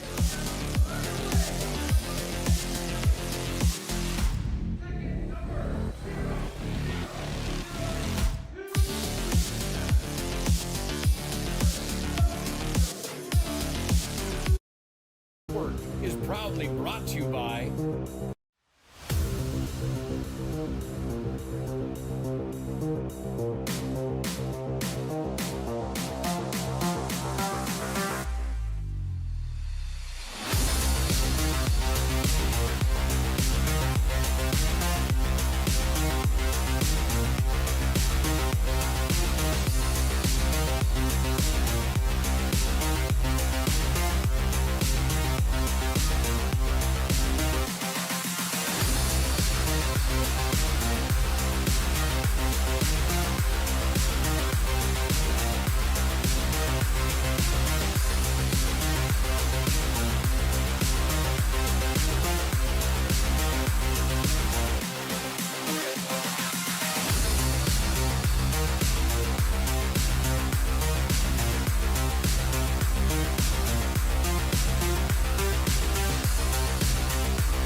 Make sure to like and follow PSP Network on all social media platforms. PSP Network, it's game day. Our initial reaction when we realized he had 2 broken bones was fear. Then once we realized and got a plan with Trinity and our doctor, a lot of comfort. He told me that he can fix my arm, and he showed me a lot of stuff that he could do to help me. Trinity Health Orthopedics is as good as you can find anywhere in the country. A lot of us take pride in that, and that's why we stay here and we keep doing what we do. Trinity Health, making more possible. Every football fan has their Sunday routine. Maybe it's setting your lineup, firing up the grill, or claiming your spot on the couch. But the center of every Sunday is the drive. The morning drive home before kickoff. The drive to your buddy's watch party. Wherever you're headed, we can take you there.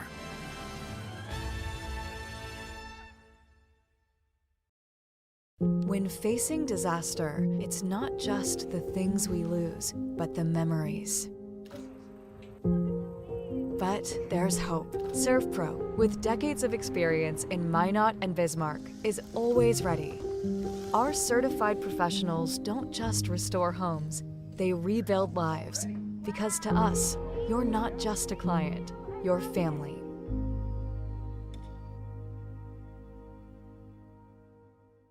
Breathe in. I can't believe I wrecked my car. There's some things in life we can't control. But what's important is how we respond. At Jerome's Collision Center, they provide the highest quality of service, assuring the job gets done stress-free and making it feel like a breath of fresh air. And to give you peace of mind, they handle the insurance. Are you even a therapist? Don't worry about it. Jerome's, they're the experts. Jerome.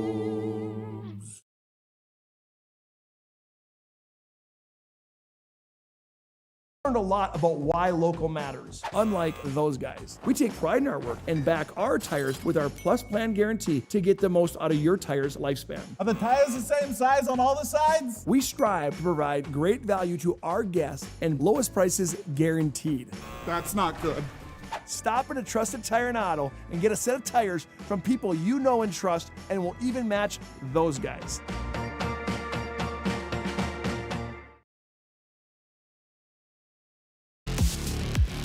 Happy holidays, everybody. There you get a look at Northview Lane, better known as Candy Cane Lane. My wife hasn't made me drive that this year, but I'm sure it's coming this weekend.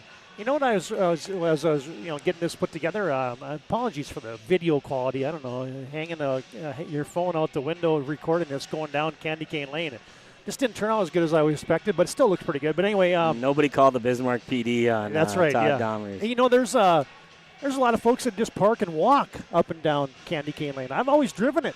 Yeah, I'm driving that. That's a big hill. I'll roll back down that thing. Candy Cane Lane. My kids love taking that every year. And oh, heck yeah. Dad pours himself a coffee, and we go for a little drive. Then you get just about a block away, the Shimoleski Family Christmas. So yeah. we'll have that one coming up in a later broadcast. But, man, you talk about a celebration, holiday worthy. The first half was something to celebrate for the Legacy Sabres. They're putting one on Minot North, 54-14. It's our Jerome's Collision Center halftime report at Jerome's Your Car, and their goal is to get your car and life back to being on the road. It's a goal and a focus as they do more than fix your vehicle. They've been doing it since 1975.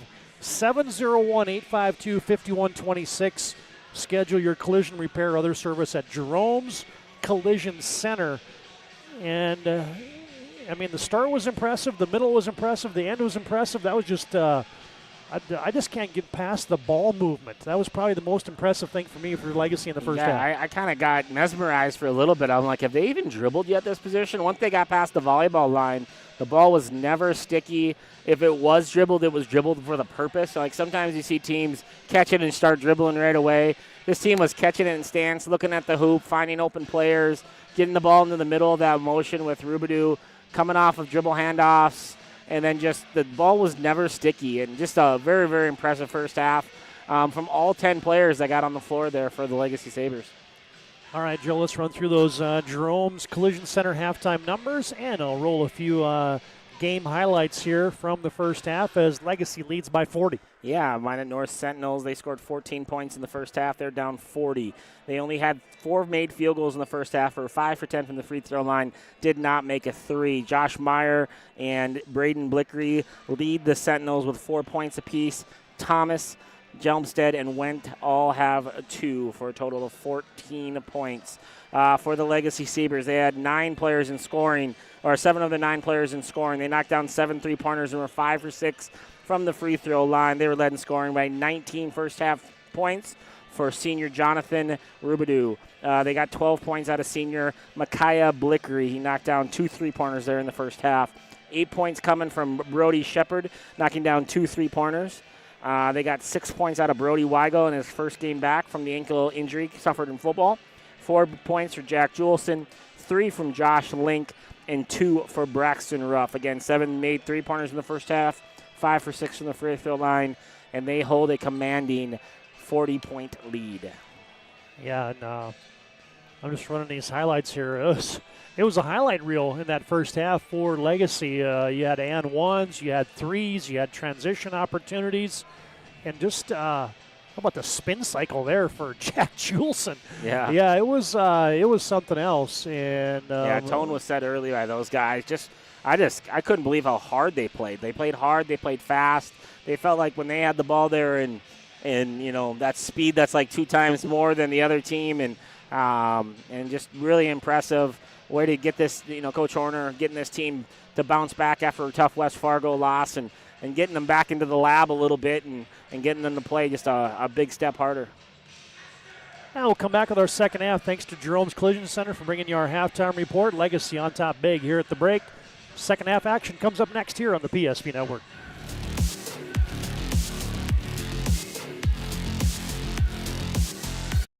Easy. They take care of their customers. That's right, Carson. You may be number 11 on the field, but at First Western, you and our customers are never just a number. First Western provides the best in customer service. When our customers call with a question, we answer their call personally.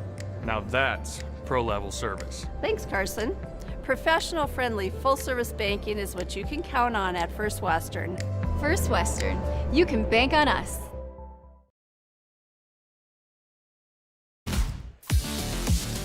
I get set for the second half, and I can tell you that I'm going to check out PSP Primetime tomorrow night. Maggie Fricky joins the crew up in the, I'll say the PSP mothership. The mothership. Maggie Fricky and none other than West Fargo Cheyenne head coach Tim Brandt will be your guest tomorrow night on PSP Primetime. 7 o'clock every Wednesday. You can join the activities. As we are underway, we'll set these second half lineups here as the Sentinels have the rock first. Josh Myers, Blickery, scoops it into the body of the Sabres, and there's going to be a foul on Legacy. You also get Eli Thomas out there, Brady Vigestead, and TJ Jelmstead on the court for Coach Hischlin and the Sentinels. As Blickery, 4 points in the first half, misfires. Legacy's going to counter with Rubidoux, Juleson, Weigel, Ruff, and Berryhill. Second one for Blickery, wide right. 0 for 2 from the Serve Pro charity stripe. And first possession of the second half for Legacy.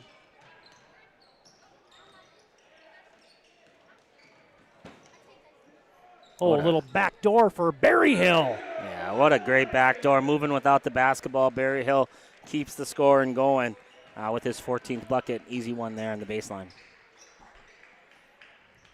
Vigestead thought about a three. Myers puts it on the deck, trying to fire it cross court to Thomas. Yeah, good job of stepping over there for Berryhill and covering up the backside by Rubidoux. Just good team defense there, playing on a string. Almost poked away from behind by Rubidoux. Blickery wants it, but he wedges that one short. Ruff up ahead to Juleson. Almost might have double dribbled that. Instead, it's a loose ball into the hands of Blickery. Short on the flip, somehow gets it back. Shot fake, spin, score! And count it, and one. Yeah, you can tell Braden Blickery is a competitive son of a gun right there. He's trying to just show some face here, getting to the rim twice now in the back-to-back, and that time just a tough finish, going back to the free throw line to see if he can't help his team get a little closer. As Blickery was a little late on that, but he does convert the old-fashioned three-point play. It had so much activity on that rebound, putback, shot, score, and everything else that I had to get it all in there on the Ryan Family Dealership replay. There's Brody Weigel cleaning up a Jack Juleson miss. Yeah, good hustle there from Weigel, clearing up the backside board. Good to see him out there again. I know Legacy was hoping to get him back, and I think this is about as soon as they thought they were going to get him, so I know they're excited to get him back here for conference season. Good help side defense there by Braxton Ruff.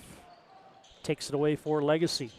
They get it inside to Juleson, misfires on the shot, and then Jack. He's not afraid of being physical. He'll take his football talents to Minnesota State Moorhead. Yeah, very physical basketball player as well. Kind of pressing a little bit here. He's kind of trying to create that same energy, trying to bring his team to get that same mojo going, and just hasn't came out so far in the second half yet.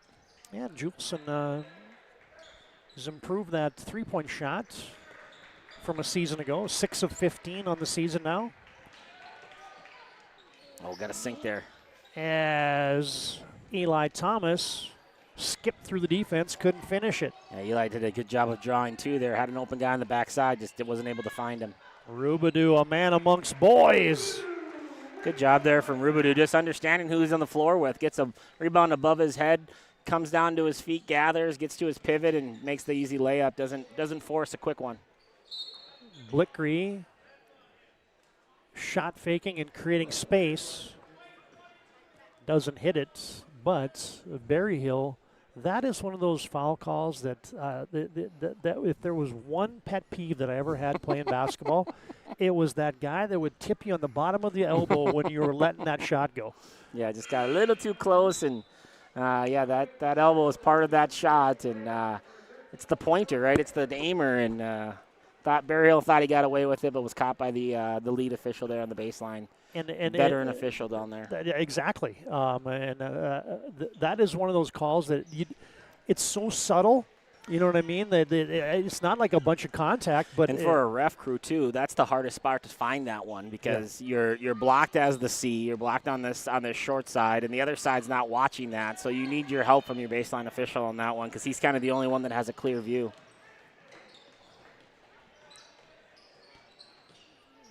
Blickery knuckleballs one up to the 10. A little contact on the way in, no call. Yeah, Coach Horner's trying to get these guys to spark up just a little bit. Gone 3 minutes here, and just not the same energy coming out of the half. He wants consistent energy from these guys, and he's going to bark at them until he does. I mean, that's tricky though, man. You're up by 40 at halftime. You're going to get the same energy as. You know what the best motivator is? There. Playing time. Playing time. There goes a steal and coast to coast for Berryhill. And when you're showing that you can play 10, you better go out there and play hard in the minutes that you get because those aren't guaranteed. Blickery battling on the glass after his missed shot. Sideline fast break up to Shepard, back to Berryhill. Bang! Berryhill's come out with 7 points already here in the second half. That's his third three-pointer of the ball game. He's got 19. He says, I like playing time. Coach, I'll fill it up for you. Oh, right in the breadbasket of TJ Jelmstead, and he lays it home. Berryhill now, drops it down low. Scoop for Link, and he got popped on the side of the head. Yeah, good call there. Can't ignore that one. Link goes up after a good pass from Berryhill and gets side-swiped across the cheek. Good delayed whistle there, but Link's going to go to the line. And from the Serve Pro stripe, Josh Link, the sophomore, got some PT last year as a freshman. And a quick second here, we can tell you to make sure to vote for that player performance of the week. There's your nominees for this week. Caden Braun, Lee Bell will probably be on that list a few times this year. Nah. Ellie Laskowski. Cooper Anderson was standing on his heads for the Minot Braves, or Mandan Braves hockey. And Boston Cranston for the Dickinson Mavericks. Link swishes the second after missing the first from the Serve Pro stripe. And Thomas controls now for the Sentinels. 66-20 on your BNC Bank scoreboard. Legacy cruising, but there is a 3 for Josh Myers. Yeah, good play there. Just draw 2, get to the free throw line, pivot, find an open shooter. Good basketball. North coming out playing right now. Brody Shepard off the back tab. See, and that's the one where, like, those good shooters sometimes want to make things harder on themselves. He was already backpedaling before the ball got to the rim, and he just got to hold that follow through and knock him down. Keyshawn Taylor from downtown. Yeah, North's making a little run here. They've cut that 40. They've been able to get a few more field goals. They haven't been able to cut the lead at all. I thought it'd be a little closer at this point, but at least they're getting the ball into the rim a little bit. Taylor, back-to-back hoops for him. Also had Credence Fox out there, and nice little run here for Minot North to start our second half. First International Bank and Trust timeout on the floor. It's still all Legacy with 13-10 to play in the contest. 66-28. It's the Sabres in cruise control, and here's that hit by Taylor as we send you to break here on the PSP Network.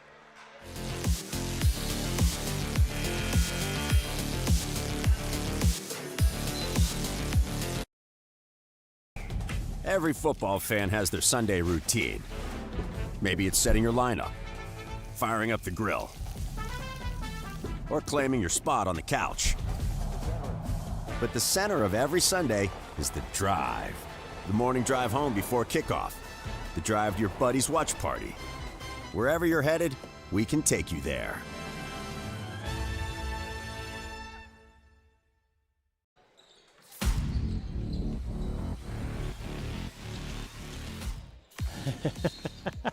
out of the timeout. Legacy turns it over, and that brings Coach Horner up off the pine, as he didn't like the proceedings here in the first 5 minutes of the second half. It's not result-oriented, it's process-oriented, and right now the process doesn't look nearly as sharp as it did in the first half for the Sabres. Obviously still up 38, very comfortable, but they've already given up the same amount of points in the first half in the first 5 minutes of this one. Inside out, Shepard locks and loads. And if you would replay that shot from the one previously, Shepard was already at half court before it got to the rim. That time he was still standing on his tippy toes with his hand in the cookie jar, as they teach the young kids, knocking down that three. Josh Myers floats it into a shot, misfires. I coached a guy named Connor Hellebus, Bismarck High player, and he would knock down every shot that he did that, and the ones he missed was always running to half court already. I was like, don't be bored with making threes. Keyshawn Taylor misses. This Credence Fox has come in and been active around their basketball for North, as Legacy misfires on an outlet pass. Turnover Sabres. Yeah, two guys in the same vicinity. No one knew who the ball was for, and another turnover for the Sabres. That was 54-14 at halftime, Legacy. And in the second half now, that makes it 15-14. As Link has a steal and a lay-in. Like, he looks comfortable out there. Like, I keep looking down thinking he's a senior or somebody, but he's just a sophomore out there. From what I hear, he's probably the Legacy starting quarterback next year as a junior, and you can tell he's got that athletic, just competitive, knows what he's doing out there for sure. And Cooper Johnson just drew a charge. Got the puppy set in front of Josh Myers. He was set. And you get a line change in there for the Sabres. We can tell you today's game brought to you in part by Val's Cyclery. Been serving downtown Minot, the Magic City, since 1960. Full line of e-bikes. Service in their shop, sell them. Sharpening center as well, fitness center as well at Val's Cyclery in Minot. Look inside the Rubidoux. Got that starting five back out there for the Sabres. Yeah, one thing I want to ask you about here is, this is a game. It's game 4 of the season. Oh, what a patient take! What a patient take there. No need to speed yourself up. Pound left, pivot back to your right. Just Johnny Rubidoux looks really good out there right now. I was going to ask you about there is a nice play for Rubidoux for the lay-in, but obviously you're going to keep playing this starting unit in a game that isn't in doubt because you got to get some reps. I mean, it's early in the season. Absolutely. This is one that, like, you apologize to the coach across the camp, but you got to do what's best for your team this time of year. Christmas is coming up. There's not many more games until you get that break. And you're trying to win games in January and December, and all these games matter so much now. And you need that rhythm, especially for Brody Weigel, right? He hasn't played yet. People need to play with him to get back used to playing with them, and he also needs to play as many minutes as he can without wearing that ankle out.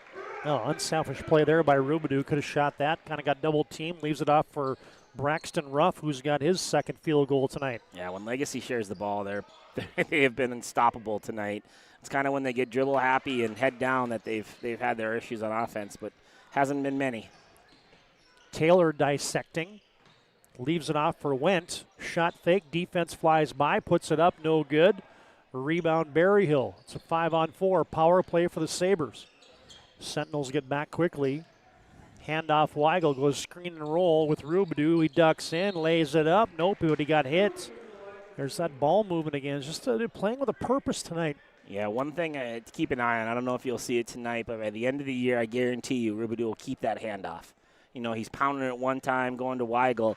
If he just hesitate, dribble, and keeps it, he's going to draw two to Brody Weigel, and he's going to be able to just kind of drive it all the way down to the lane. If he can develop that little skill, I know Parker Falcon kind of developed that last year a little bit. I'm assuming the coaches are working on that with him too, but that's going to be the next step to this high post motion offense is just Johnny being able to keep that basketball and go to the rim because he's had a couple opportunities tonight. He just hasn't been comfortable yet with it, but I can see it coming.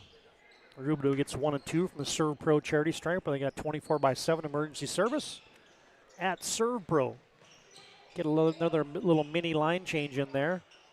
Vigestad goes inside out. Went to Taylor. Yes, sir. Yeah, Taylor knocks down his second three-pointer of the second half. 8 points set for him. He's come out alive here in the second half. Sentinels have made 3 threes here in the second half after not making any in the first half. Rubidoux wide open rough. Yep, that's his first 3 of the season. Yeah, again, Rubidoux, nice patient dribble. He had Thomas guarding him, gets him to the free throw line, draws 2, pivots, finds a wide open rough for 3. Vigestad, the big fellow, missed it, got it back, and it goes off of Legacy. 6'8" sophomore out there trying to kind of gather his feet a little bit. Any idea if that's Kevin's kid, the old Minot State Sawyer Flash? Oh, that's a good question. It's either Scott or Kevin's, I would guess. I feel old right now because I used to watch their kid. They used to play when the Sawyer Flashes and Kevin from Minot State, and can't be many 6'8" Vigestads walking around Minot, can there? No, you wouldn't think so. Oh, there's an attack. Eli Thomas with the and one. I know there's a sports legend in Minot that probably, if he's listening, would text me right now and tell me which one it is, and Scott could tell. So, how about that little finish there for Thomas? Got the and one, and a Ryan Family Dealership replay, steps to the line, and short for the and one. Rebound to the Sabres. Johnson, extra pass, straight on 3 for Zins, no good. Cooper Johnson, got a block there by Fox, but he dislodged him first, did Credence Fox, and that'll be Cooper Johnson to the line to shoot a couple. I like the way Cooper's playing. He's out there. He's kind of playing a backup post position for Rubidoux, playing that same high post position he does, and he's been active in there, undersized but producing. Yeah, the second senior class for Minot North. If you want to catch a walleye, Cooper Johnson's the guy to call. I've had the opportunity to eat a few of his fillets in my day, and if you need to find a walleye, Cooper Johnson will help you get there. He might blindfold you on the way to the lake, but he'll help you get there. Brody Shepard in the interior, the rebound put back. Deep 3 there for Jelmstead, and he buries it.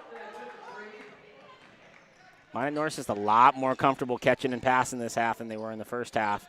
A little bit to do with legacy, a little bit to do just kind of getting their feet wet in this game. Johnson shot faking, might have been partially blocked there by Thomas. Shepard, had his pocket picked. Josh Myers, coast to coast with the finish. Yeah, a little mini run here. All of a sudden the lead's cut down a little bit. No, it's still 44. It feels like it's been cut. They're hanging in there. I apologize. I feel like the lead's been cut, but it just Legacy just keeps going offensively. Shepard, Heartbreak Hotel, in and out. Sentinels, Thomas, probing. It's early. It's early, Todd. Been a lot of those shots for Minot North that they look like they have an advantage, but they just rim off tonight. Zins around the wheel, extra passing. Link drives it down Broadway for 2. Yeah, Josh Link again. Just extremely productive is Josh Link right now. And got 8 points on the game, but he's done a lot of good things out there defensively as well. And we have a timeout on the court brought to you by First International Bank and Trust. Thought it was just going to be, we're just getting subs in there. They're like, no, we're actually taking a 30-second break. Yeah, because I think we're into running clock now, right? Yep, as here's that Josh Link take. As we'll send it to break with the sophomore putting Legacy on top, 84-38. On your BNC Bank scoreboard, 7:21 to play in the contest.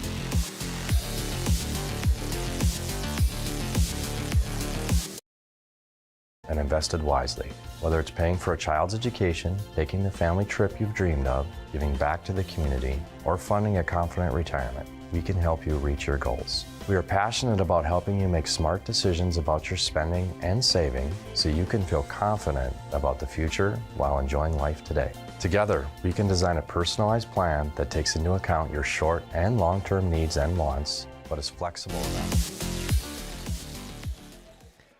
Back in action, twisting and turning. Down the right side of the lane there was Jelmstead. And TJ got hit there, and he'll shoot a couple.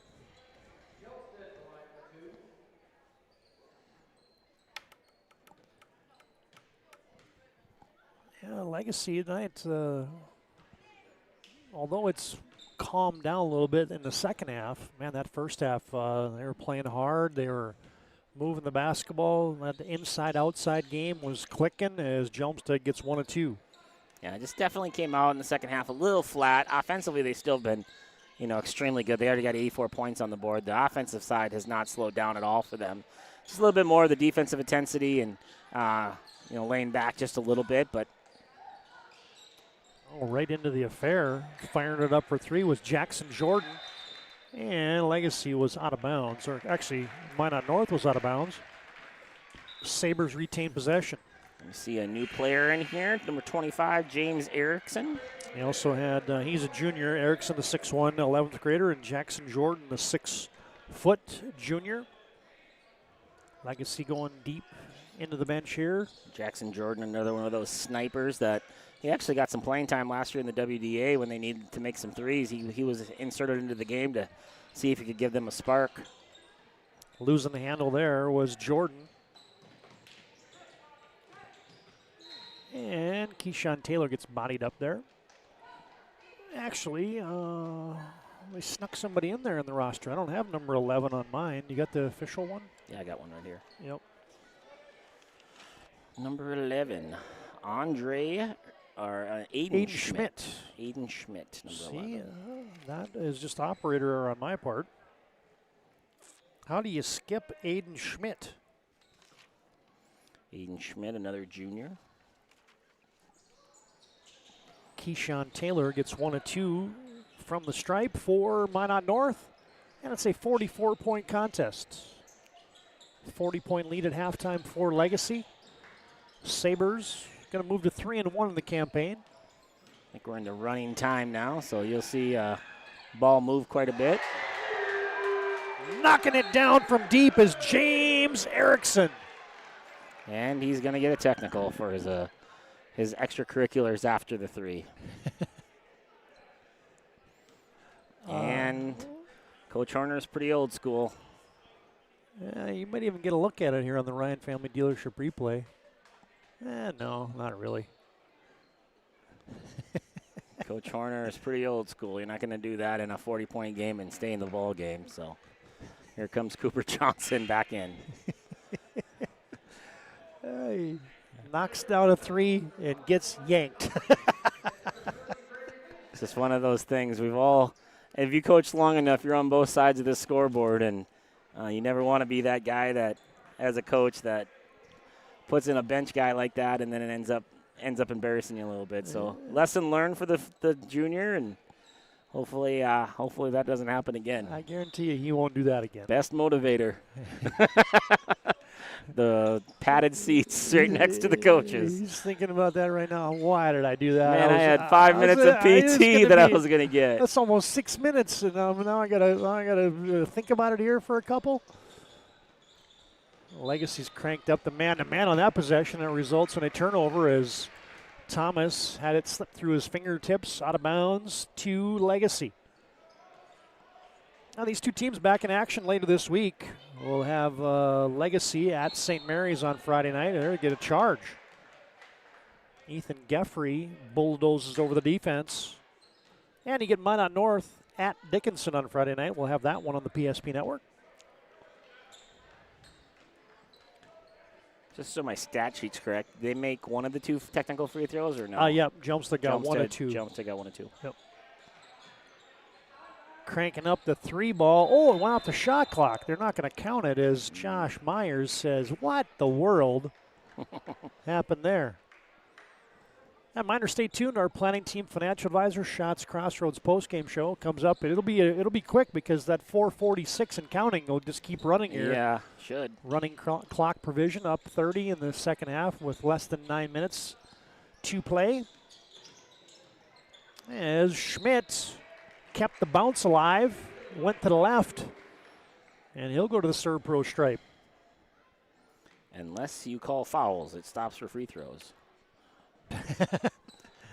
When I was reffing last year and we had one of these games, we made sure that they they earned that free throw line. So no autopsy, no foul. Yeah. BNC scoreboard updates. Of course, Legacy winning big here. Dickinson up big over Williston at halftime, 52-29. These are boys' scores. Century lays one on Jamestown tonight, 111-49. I heard Kinnebrew had 17 of the first 21 points of that game. Not sure what he finished with, but that was enough for me to find out. Thomas looks inside to Vigestead, outside Jelmstad, yes! And a good one brewing over at Karlgaard. Bismarck up 62-51 over Mandan. And Minot leading St. Mary's by 13, so 4 minutes left in that contest. Still in doubt over at St. Mary's. And I think that one flipped. I think Century or St. Mary's was up in that game at one time. I got a text. Saints up 6, up 15 at one time in that game. That was obviously a few minutes ago. Geffrey around the wheel. Johnson. Into the game is Jake Link now. Oh, spinning to that right shoulder and shooting it up. Short was Geffrey.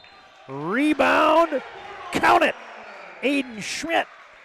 Yeah, Aiden Schmidt needs to give a little bit of a point there to his partner, Cooper Johnson. What a hustle play from Cooper, flying in from the right corner to get that rebound and sneak a little pass to Aiden Schmidt for the layup. Yeah, that was a nice little pocket pass on the rebound.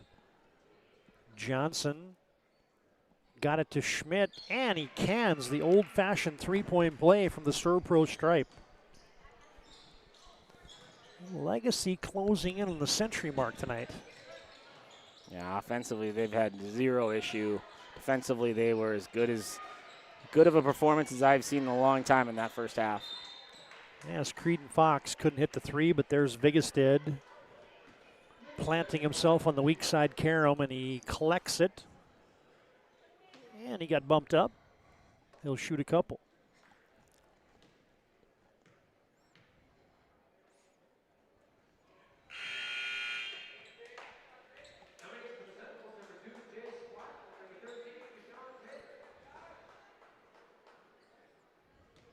Yeah, the one thing we didn't do in the pregame, I'm going to show this poll here in just a second. We didn't show you this. Vigestead hits 1 of 2, gets a rebound back. Fox, extra pass went. Oh, return to sender. Shot was blocked there by Jake Link. Went to Taylor and a steal. And here goes Geffrey. Count it! And he's fouled. Yeah, nice hustle there from Geffrey.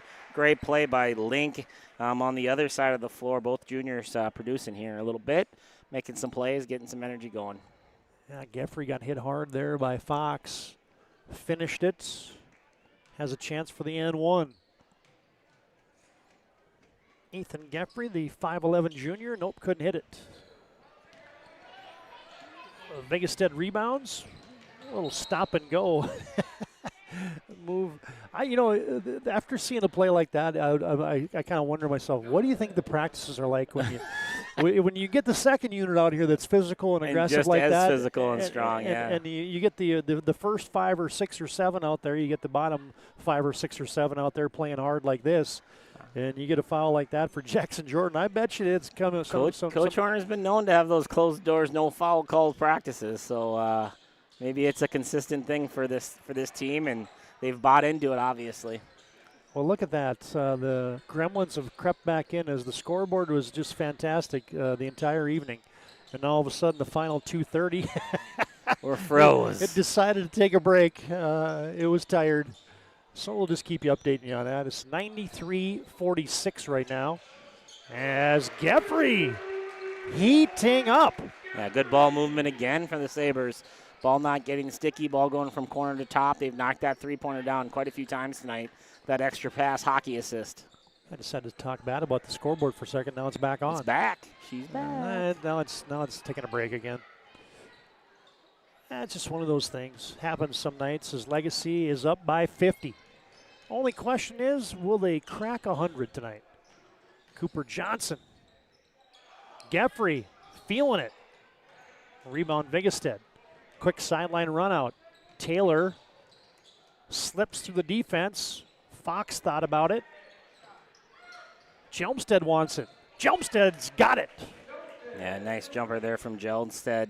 Just competing right now. They obviously aren't in the situation they want to be in, but it's early in the year still, and they've really had a good showing in the second half, especially on the offensive end.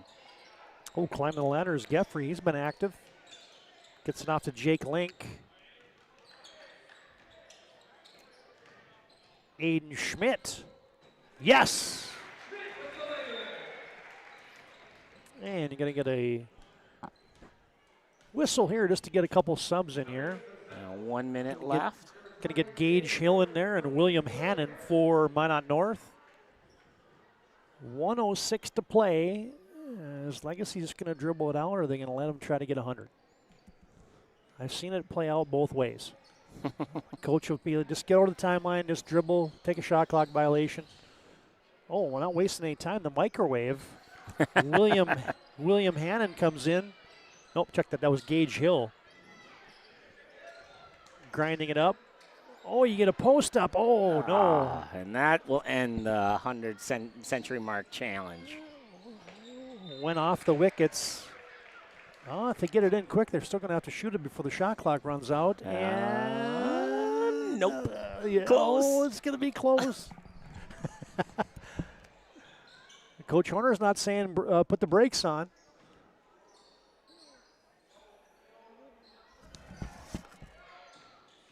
Geffrey to Jordan to Johnson. Down to 12 seconds. Legacy is going to improve to 3-1. Shot up good. Link puts it in, and Legacy hits the century mark. That's the final tonight on your B&C National Bank scoreboard. It is Legacy 100, Minot North 49. As we welcome you to our planning team financial advisors, Shots Crossroads post-game show, planning team financial advisors helping clients work towards financial freedom, and Shots Crossroads, your post-game headquarters. You can order online at shotscrossroads.com. 100-49 is your final as the Legacy Sabres victorious on their home floor. They move to 3-1 on the season. Minot North will fall to 0-3. Going to get a word with a couple of the particulars tonight as Coach Cattell has made his way down to the playing surface. And let's send it away. Take it away, Joe. Coach Horner, congrats on the Sabre sweep tonight. Team's 3-1 going into the year. You guys obviously jumped all over Minot North to start this game. What have you learned about your team in these first 4 games? Well, when we bring some intent and purpose and some energy to it, we can compete pretty well. We, pretty honest film session right before we came out and played tonight. We went to the classroom and showed first 10 minutes of our West Fargo game, and it wasn't up to our standard, and they know that, and the seniors know that, and I think you saw a team that had something to prove the first 10 minutes of the game tonight. You gonna keep that film for the next one too, and just keep replaying it, or is that one going into the vault? Well, I always have it in my back pocket if I need it, I guess. So yeah, we'll show some good stuff too. Yeah. What about this team? Obviously, you played 10 tonight. Team was really tough. You get Brody Weigel back, which is huge for your group. Yeah. Talk a little bit about just the depth, and you got some young guys out there really playing, and it seemed like everybody really is buying into playing simple but playing hard. Yeah, that's what we want to have an identity more this year. We have the depth to do it, and our younger guys bring some juice, and that's what we've kind of needed, right? And so it's nice when you look down and you have options. And I can tell you right now, in the first 5 will attest to it too, is our second group can win a lot of drills in practice, and that makes it for a fun, competitive practice. It makes the varsity better because you've done it. If you're second 5 and challenging your first 5, you're not getting much out of it, right? So, but this has not been the case this year with this group. We are a competitive group. We can go 10 plus deep, and it just makes for a more deeper, more balanced team. Competition's always good for that bench too, in case someone's not playing up to standards, right? Well, I never threaten. Never. Talk about you obviously got 3 seniors. Brody hasn't played much this year, so let's just go with Johnny and Micaiah here. Both of those two really seem like they've stepped up their game, improved in the offseason. Feel like they have just a different pace to them right now. What about those two right now that has been so special in this early start for you? Well, their experience, first of all, they've been in this league 3-4 years. Johnny's a returning all-conference player. I think the way our season ended last year, I think he's a different kid because of it. And he went into that weight room with something to prove from the first, the week after season. He was in there working hard with our strength coach. Looks like a different guy, doesn't he? It's amazing how that works. And so he's put on some good weight. He's dropped some bad weight, and he's a different player because of it. His stamina now is a different thing too because of it. And so now we can go longer with him if we want to. He can do more things out here. And Micaiah is the same thing. And it's senior led. You look at Jack, you look at Braxton, you look at Brody. Those guys live up there. Our juniors and our sophomore class too. They're buying into that, and we're hoping that brings us success. Amazing how hard work builds confidence, huh? Unreal. Awesome. Congrats on the start, Coach. All right, thanks. Micaiah, come on over. Hey, man, congrats on the 3-1 start. You guys looked great tonight in that first half. Defensively, your energy, your speed, everything was going well. Talk a little bit about this team. What do you like about them so far this year? I like how we play up, ball pressure. Coach this year has really emphasized no middle, winning the first 8 seconds of a possession, and picking up full court. How you feel about, obviously you guys got some great depth, obviously great senior leadership too, but how Coach mentioned those young guys in practice are really pushing you guys. Talk a little bit about what juice those young guys bring to you guys' team. They definitely bring a lot of energy to practice. They push us a lot. They're fast. They're going to be a good group next year. Awesome. Hey, man, congrats on the great 3-1 start, and keep it rolling, all right? Yep. Thanks. Awesome. Back to you, TD. Yeah, well done. You heard there from head coach Jason Horner, 11th year here at Legacy High School, and Micaiah Berryhill, who came alive in the contest today, the 6-foot senior, as Legacy wins this one big. Our Planning Team Financial Advisor Shots Crossroads postgame show rolls on from Hauser Gymnasium. Legacy 100, Minot North 49. That's almost a wrap here from Northeast Bismarck tonight. Is proudly brought to you by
sure to like and follow PSP Network on all social media platforms. PSP Network, it's game day. At Ryan Buick GMC, we treat every day like game day. 1.2-liter turbo engine, ultra-wide screen. 1.2-liter turbo engine, ultra-wide screen, on 2. Ready? We know how to get you in the right vehicle. Blue Canyons, and hut, hut. From the test drive to the handoff, we make every step easy. This season, start your drive at Ryan Buick GMC. We want it all. We want our dog to fetch it. At Planning Team Financial Advisors, we help individuals create their personalized strategies. We specialize in financial planning, retirement planning, insurance, and 401k distribution options. Don't leave your future to chance. Call Planning Team Financial Advisors today for a free retirement review. Planning Team Financial Advisors. Your plan, your future, your team. 8 gallons of homemade ranch dressing every day, so you can smother your dinner salad with it, dip those crispy golden French fries in it, and dunk your breaded chicken strips. You can even cover your... Wait, no. You can't put ranch on steak. Or can you? Shots Crossroads. Don't forget the ranch.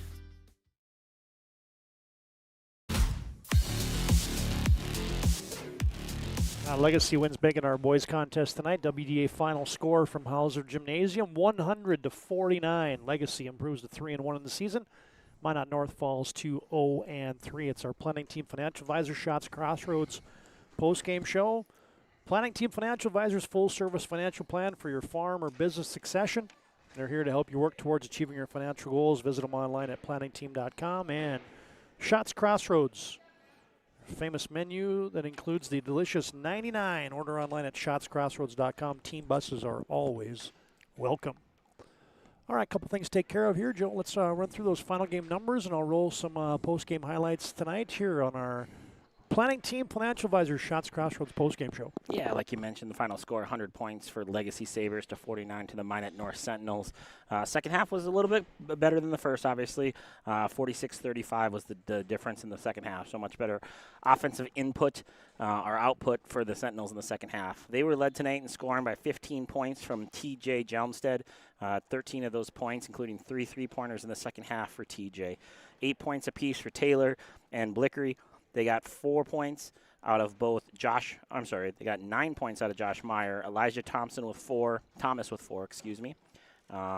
2 points for Jace Wentz, and Brady Vigestead with 1 for a total of 49. They made 6 3-pointers, all of those coming in the second half, and they were 11 for 26 from the free throw line. For the Legacy Sabres, they just absolutely played great offense tonight to go with a suffocating defense there in the first half. They had 11 players in the score column. They were led tonight in scoring by 24 points from Jonathan Rubidoux. Johnny had a huge game in the first half, 19 in the first half, 5 in the second.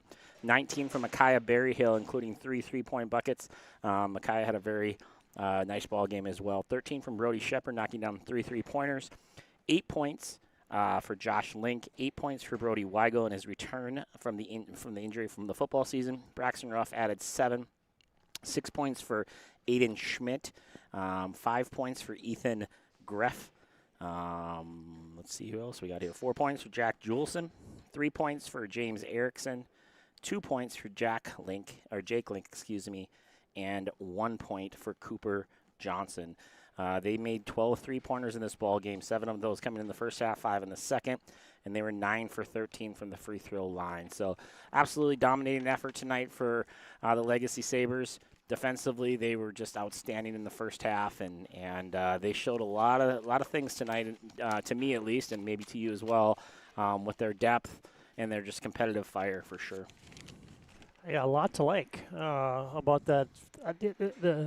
And Coach Horner, I think, nailed it on the head. The intensity they came with tonight was impressive. Yeah, and like he said too, when you're doing that in practice, when you got 5 guys that come off the bench and they can challenge your starters on a daily basis, your team's only going to get better as the season goes on. And hopefully these guys can keep growing and keep developing and keep building the confidence. But right now with that, those three key seniors with Barry Hill, Weigel, and Rubidoux. Obviously, Juleson and Ruff are good as well, but those three are kind of the cogs in the wheel.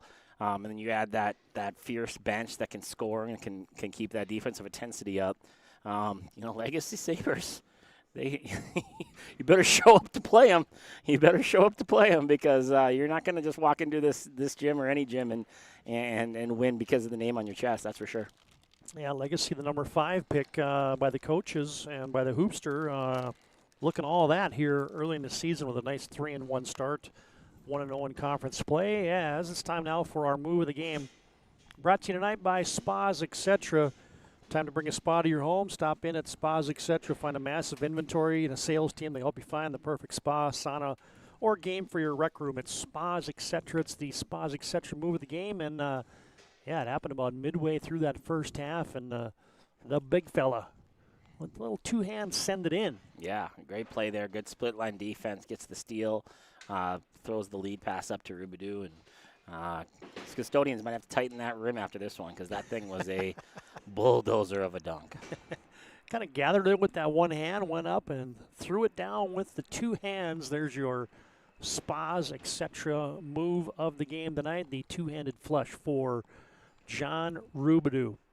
All right, hey, and I even heard Coach Horner call him Johnny. So yeah, I did too. We're officially off the hook. I think we're good. I think we're if Coach can call him Johnny, we can call him Johnny. I think that's the rule. PSP Primetime tomorrow night. Maggie Fricky, Tim Brandt, your guests on our event at 7:30 from the mothership at the PSP Studios. Thursday night action. You got Class B hoops at Garrison and at Velva as Botno and Linton HMB come to those towns respectively. A triple header of WDA basketball for you on Friday night. Williston Century, Minot North Dickinson, Bismarck High at Minot. Should be a doozy there.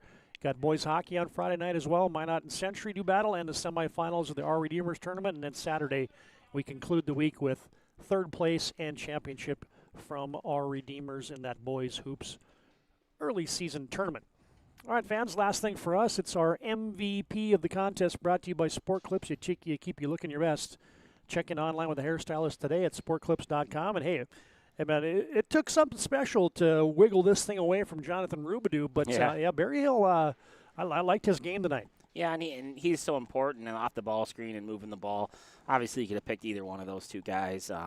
Just thought that probably have a lot of chances to do. If Johnny keeps playing like that, we might have a lot of chances to talk to Johnny as this year goes on. But, no, I thought both of those guys played excellent. Honestly, the whole team played excellent. There's a lot of guys that did unselfish things to help that team win today that isn't always on the box score, but definitely shows up in a coach's eyes and on film. So really good game. Barry Hill got it going from behind the arc. That's a good sign for them. He kind of got to a slow start to start the year. For him to be able to walk into a couple three-pointers tonight and knock them down, it's only going to build confidence from here on out until Christmas break. Yeah, there's your MVP of the game tonight, brought to you by Sport Clips. You mentioned Barry Hill, 5 of 19 on the season coming in from downtown, and yeah, much better than that this evening as he warmed up here on the home court of the Sabres. Barry Hill, the senior, is your Sport Clips MVP of the contest. All right, fans, that'll put a wrap on it for us tonight. Big thanks to all of our in-game sponsors, including our post-game sponsors, Planning Team Financial Advisors and Shots Crossroads. And within that post-game, you had your player of the game, Micaiah Barry Hill, the senior, and your Spas, etc. move of the game. That was the dunk by Jonathan Rubidoux.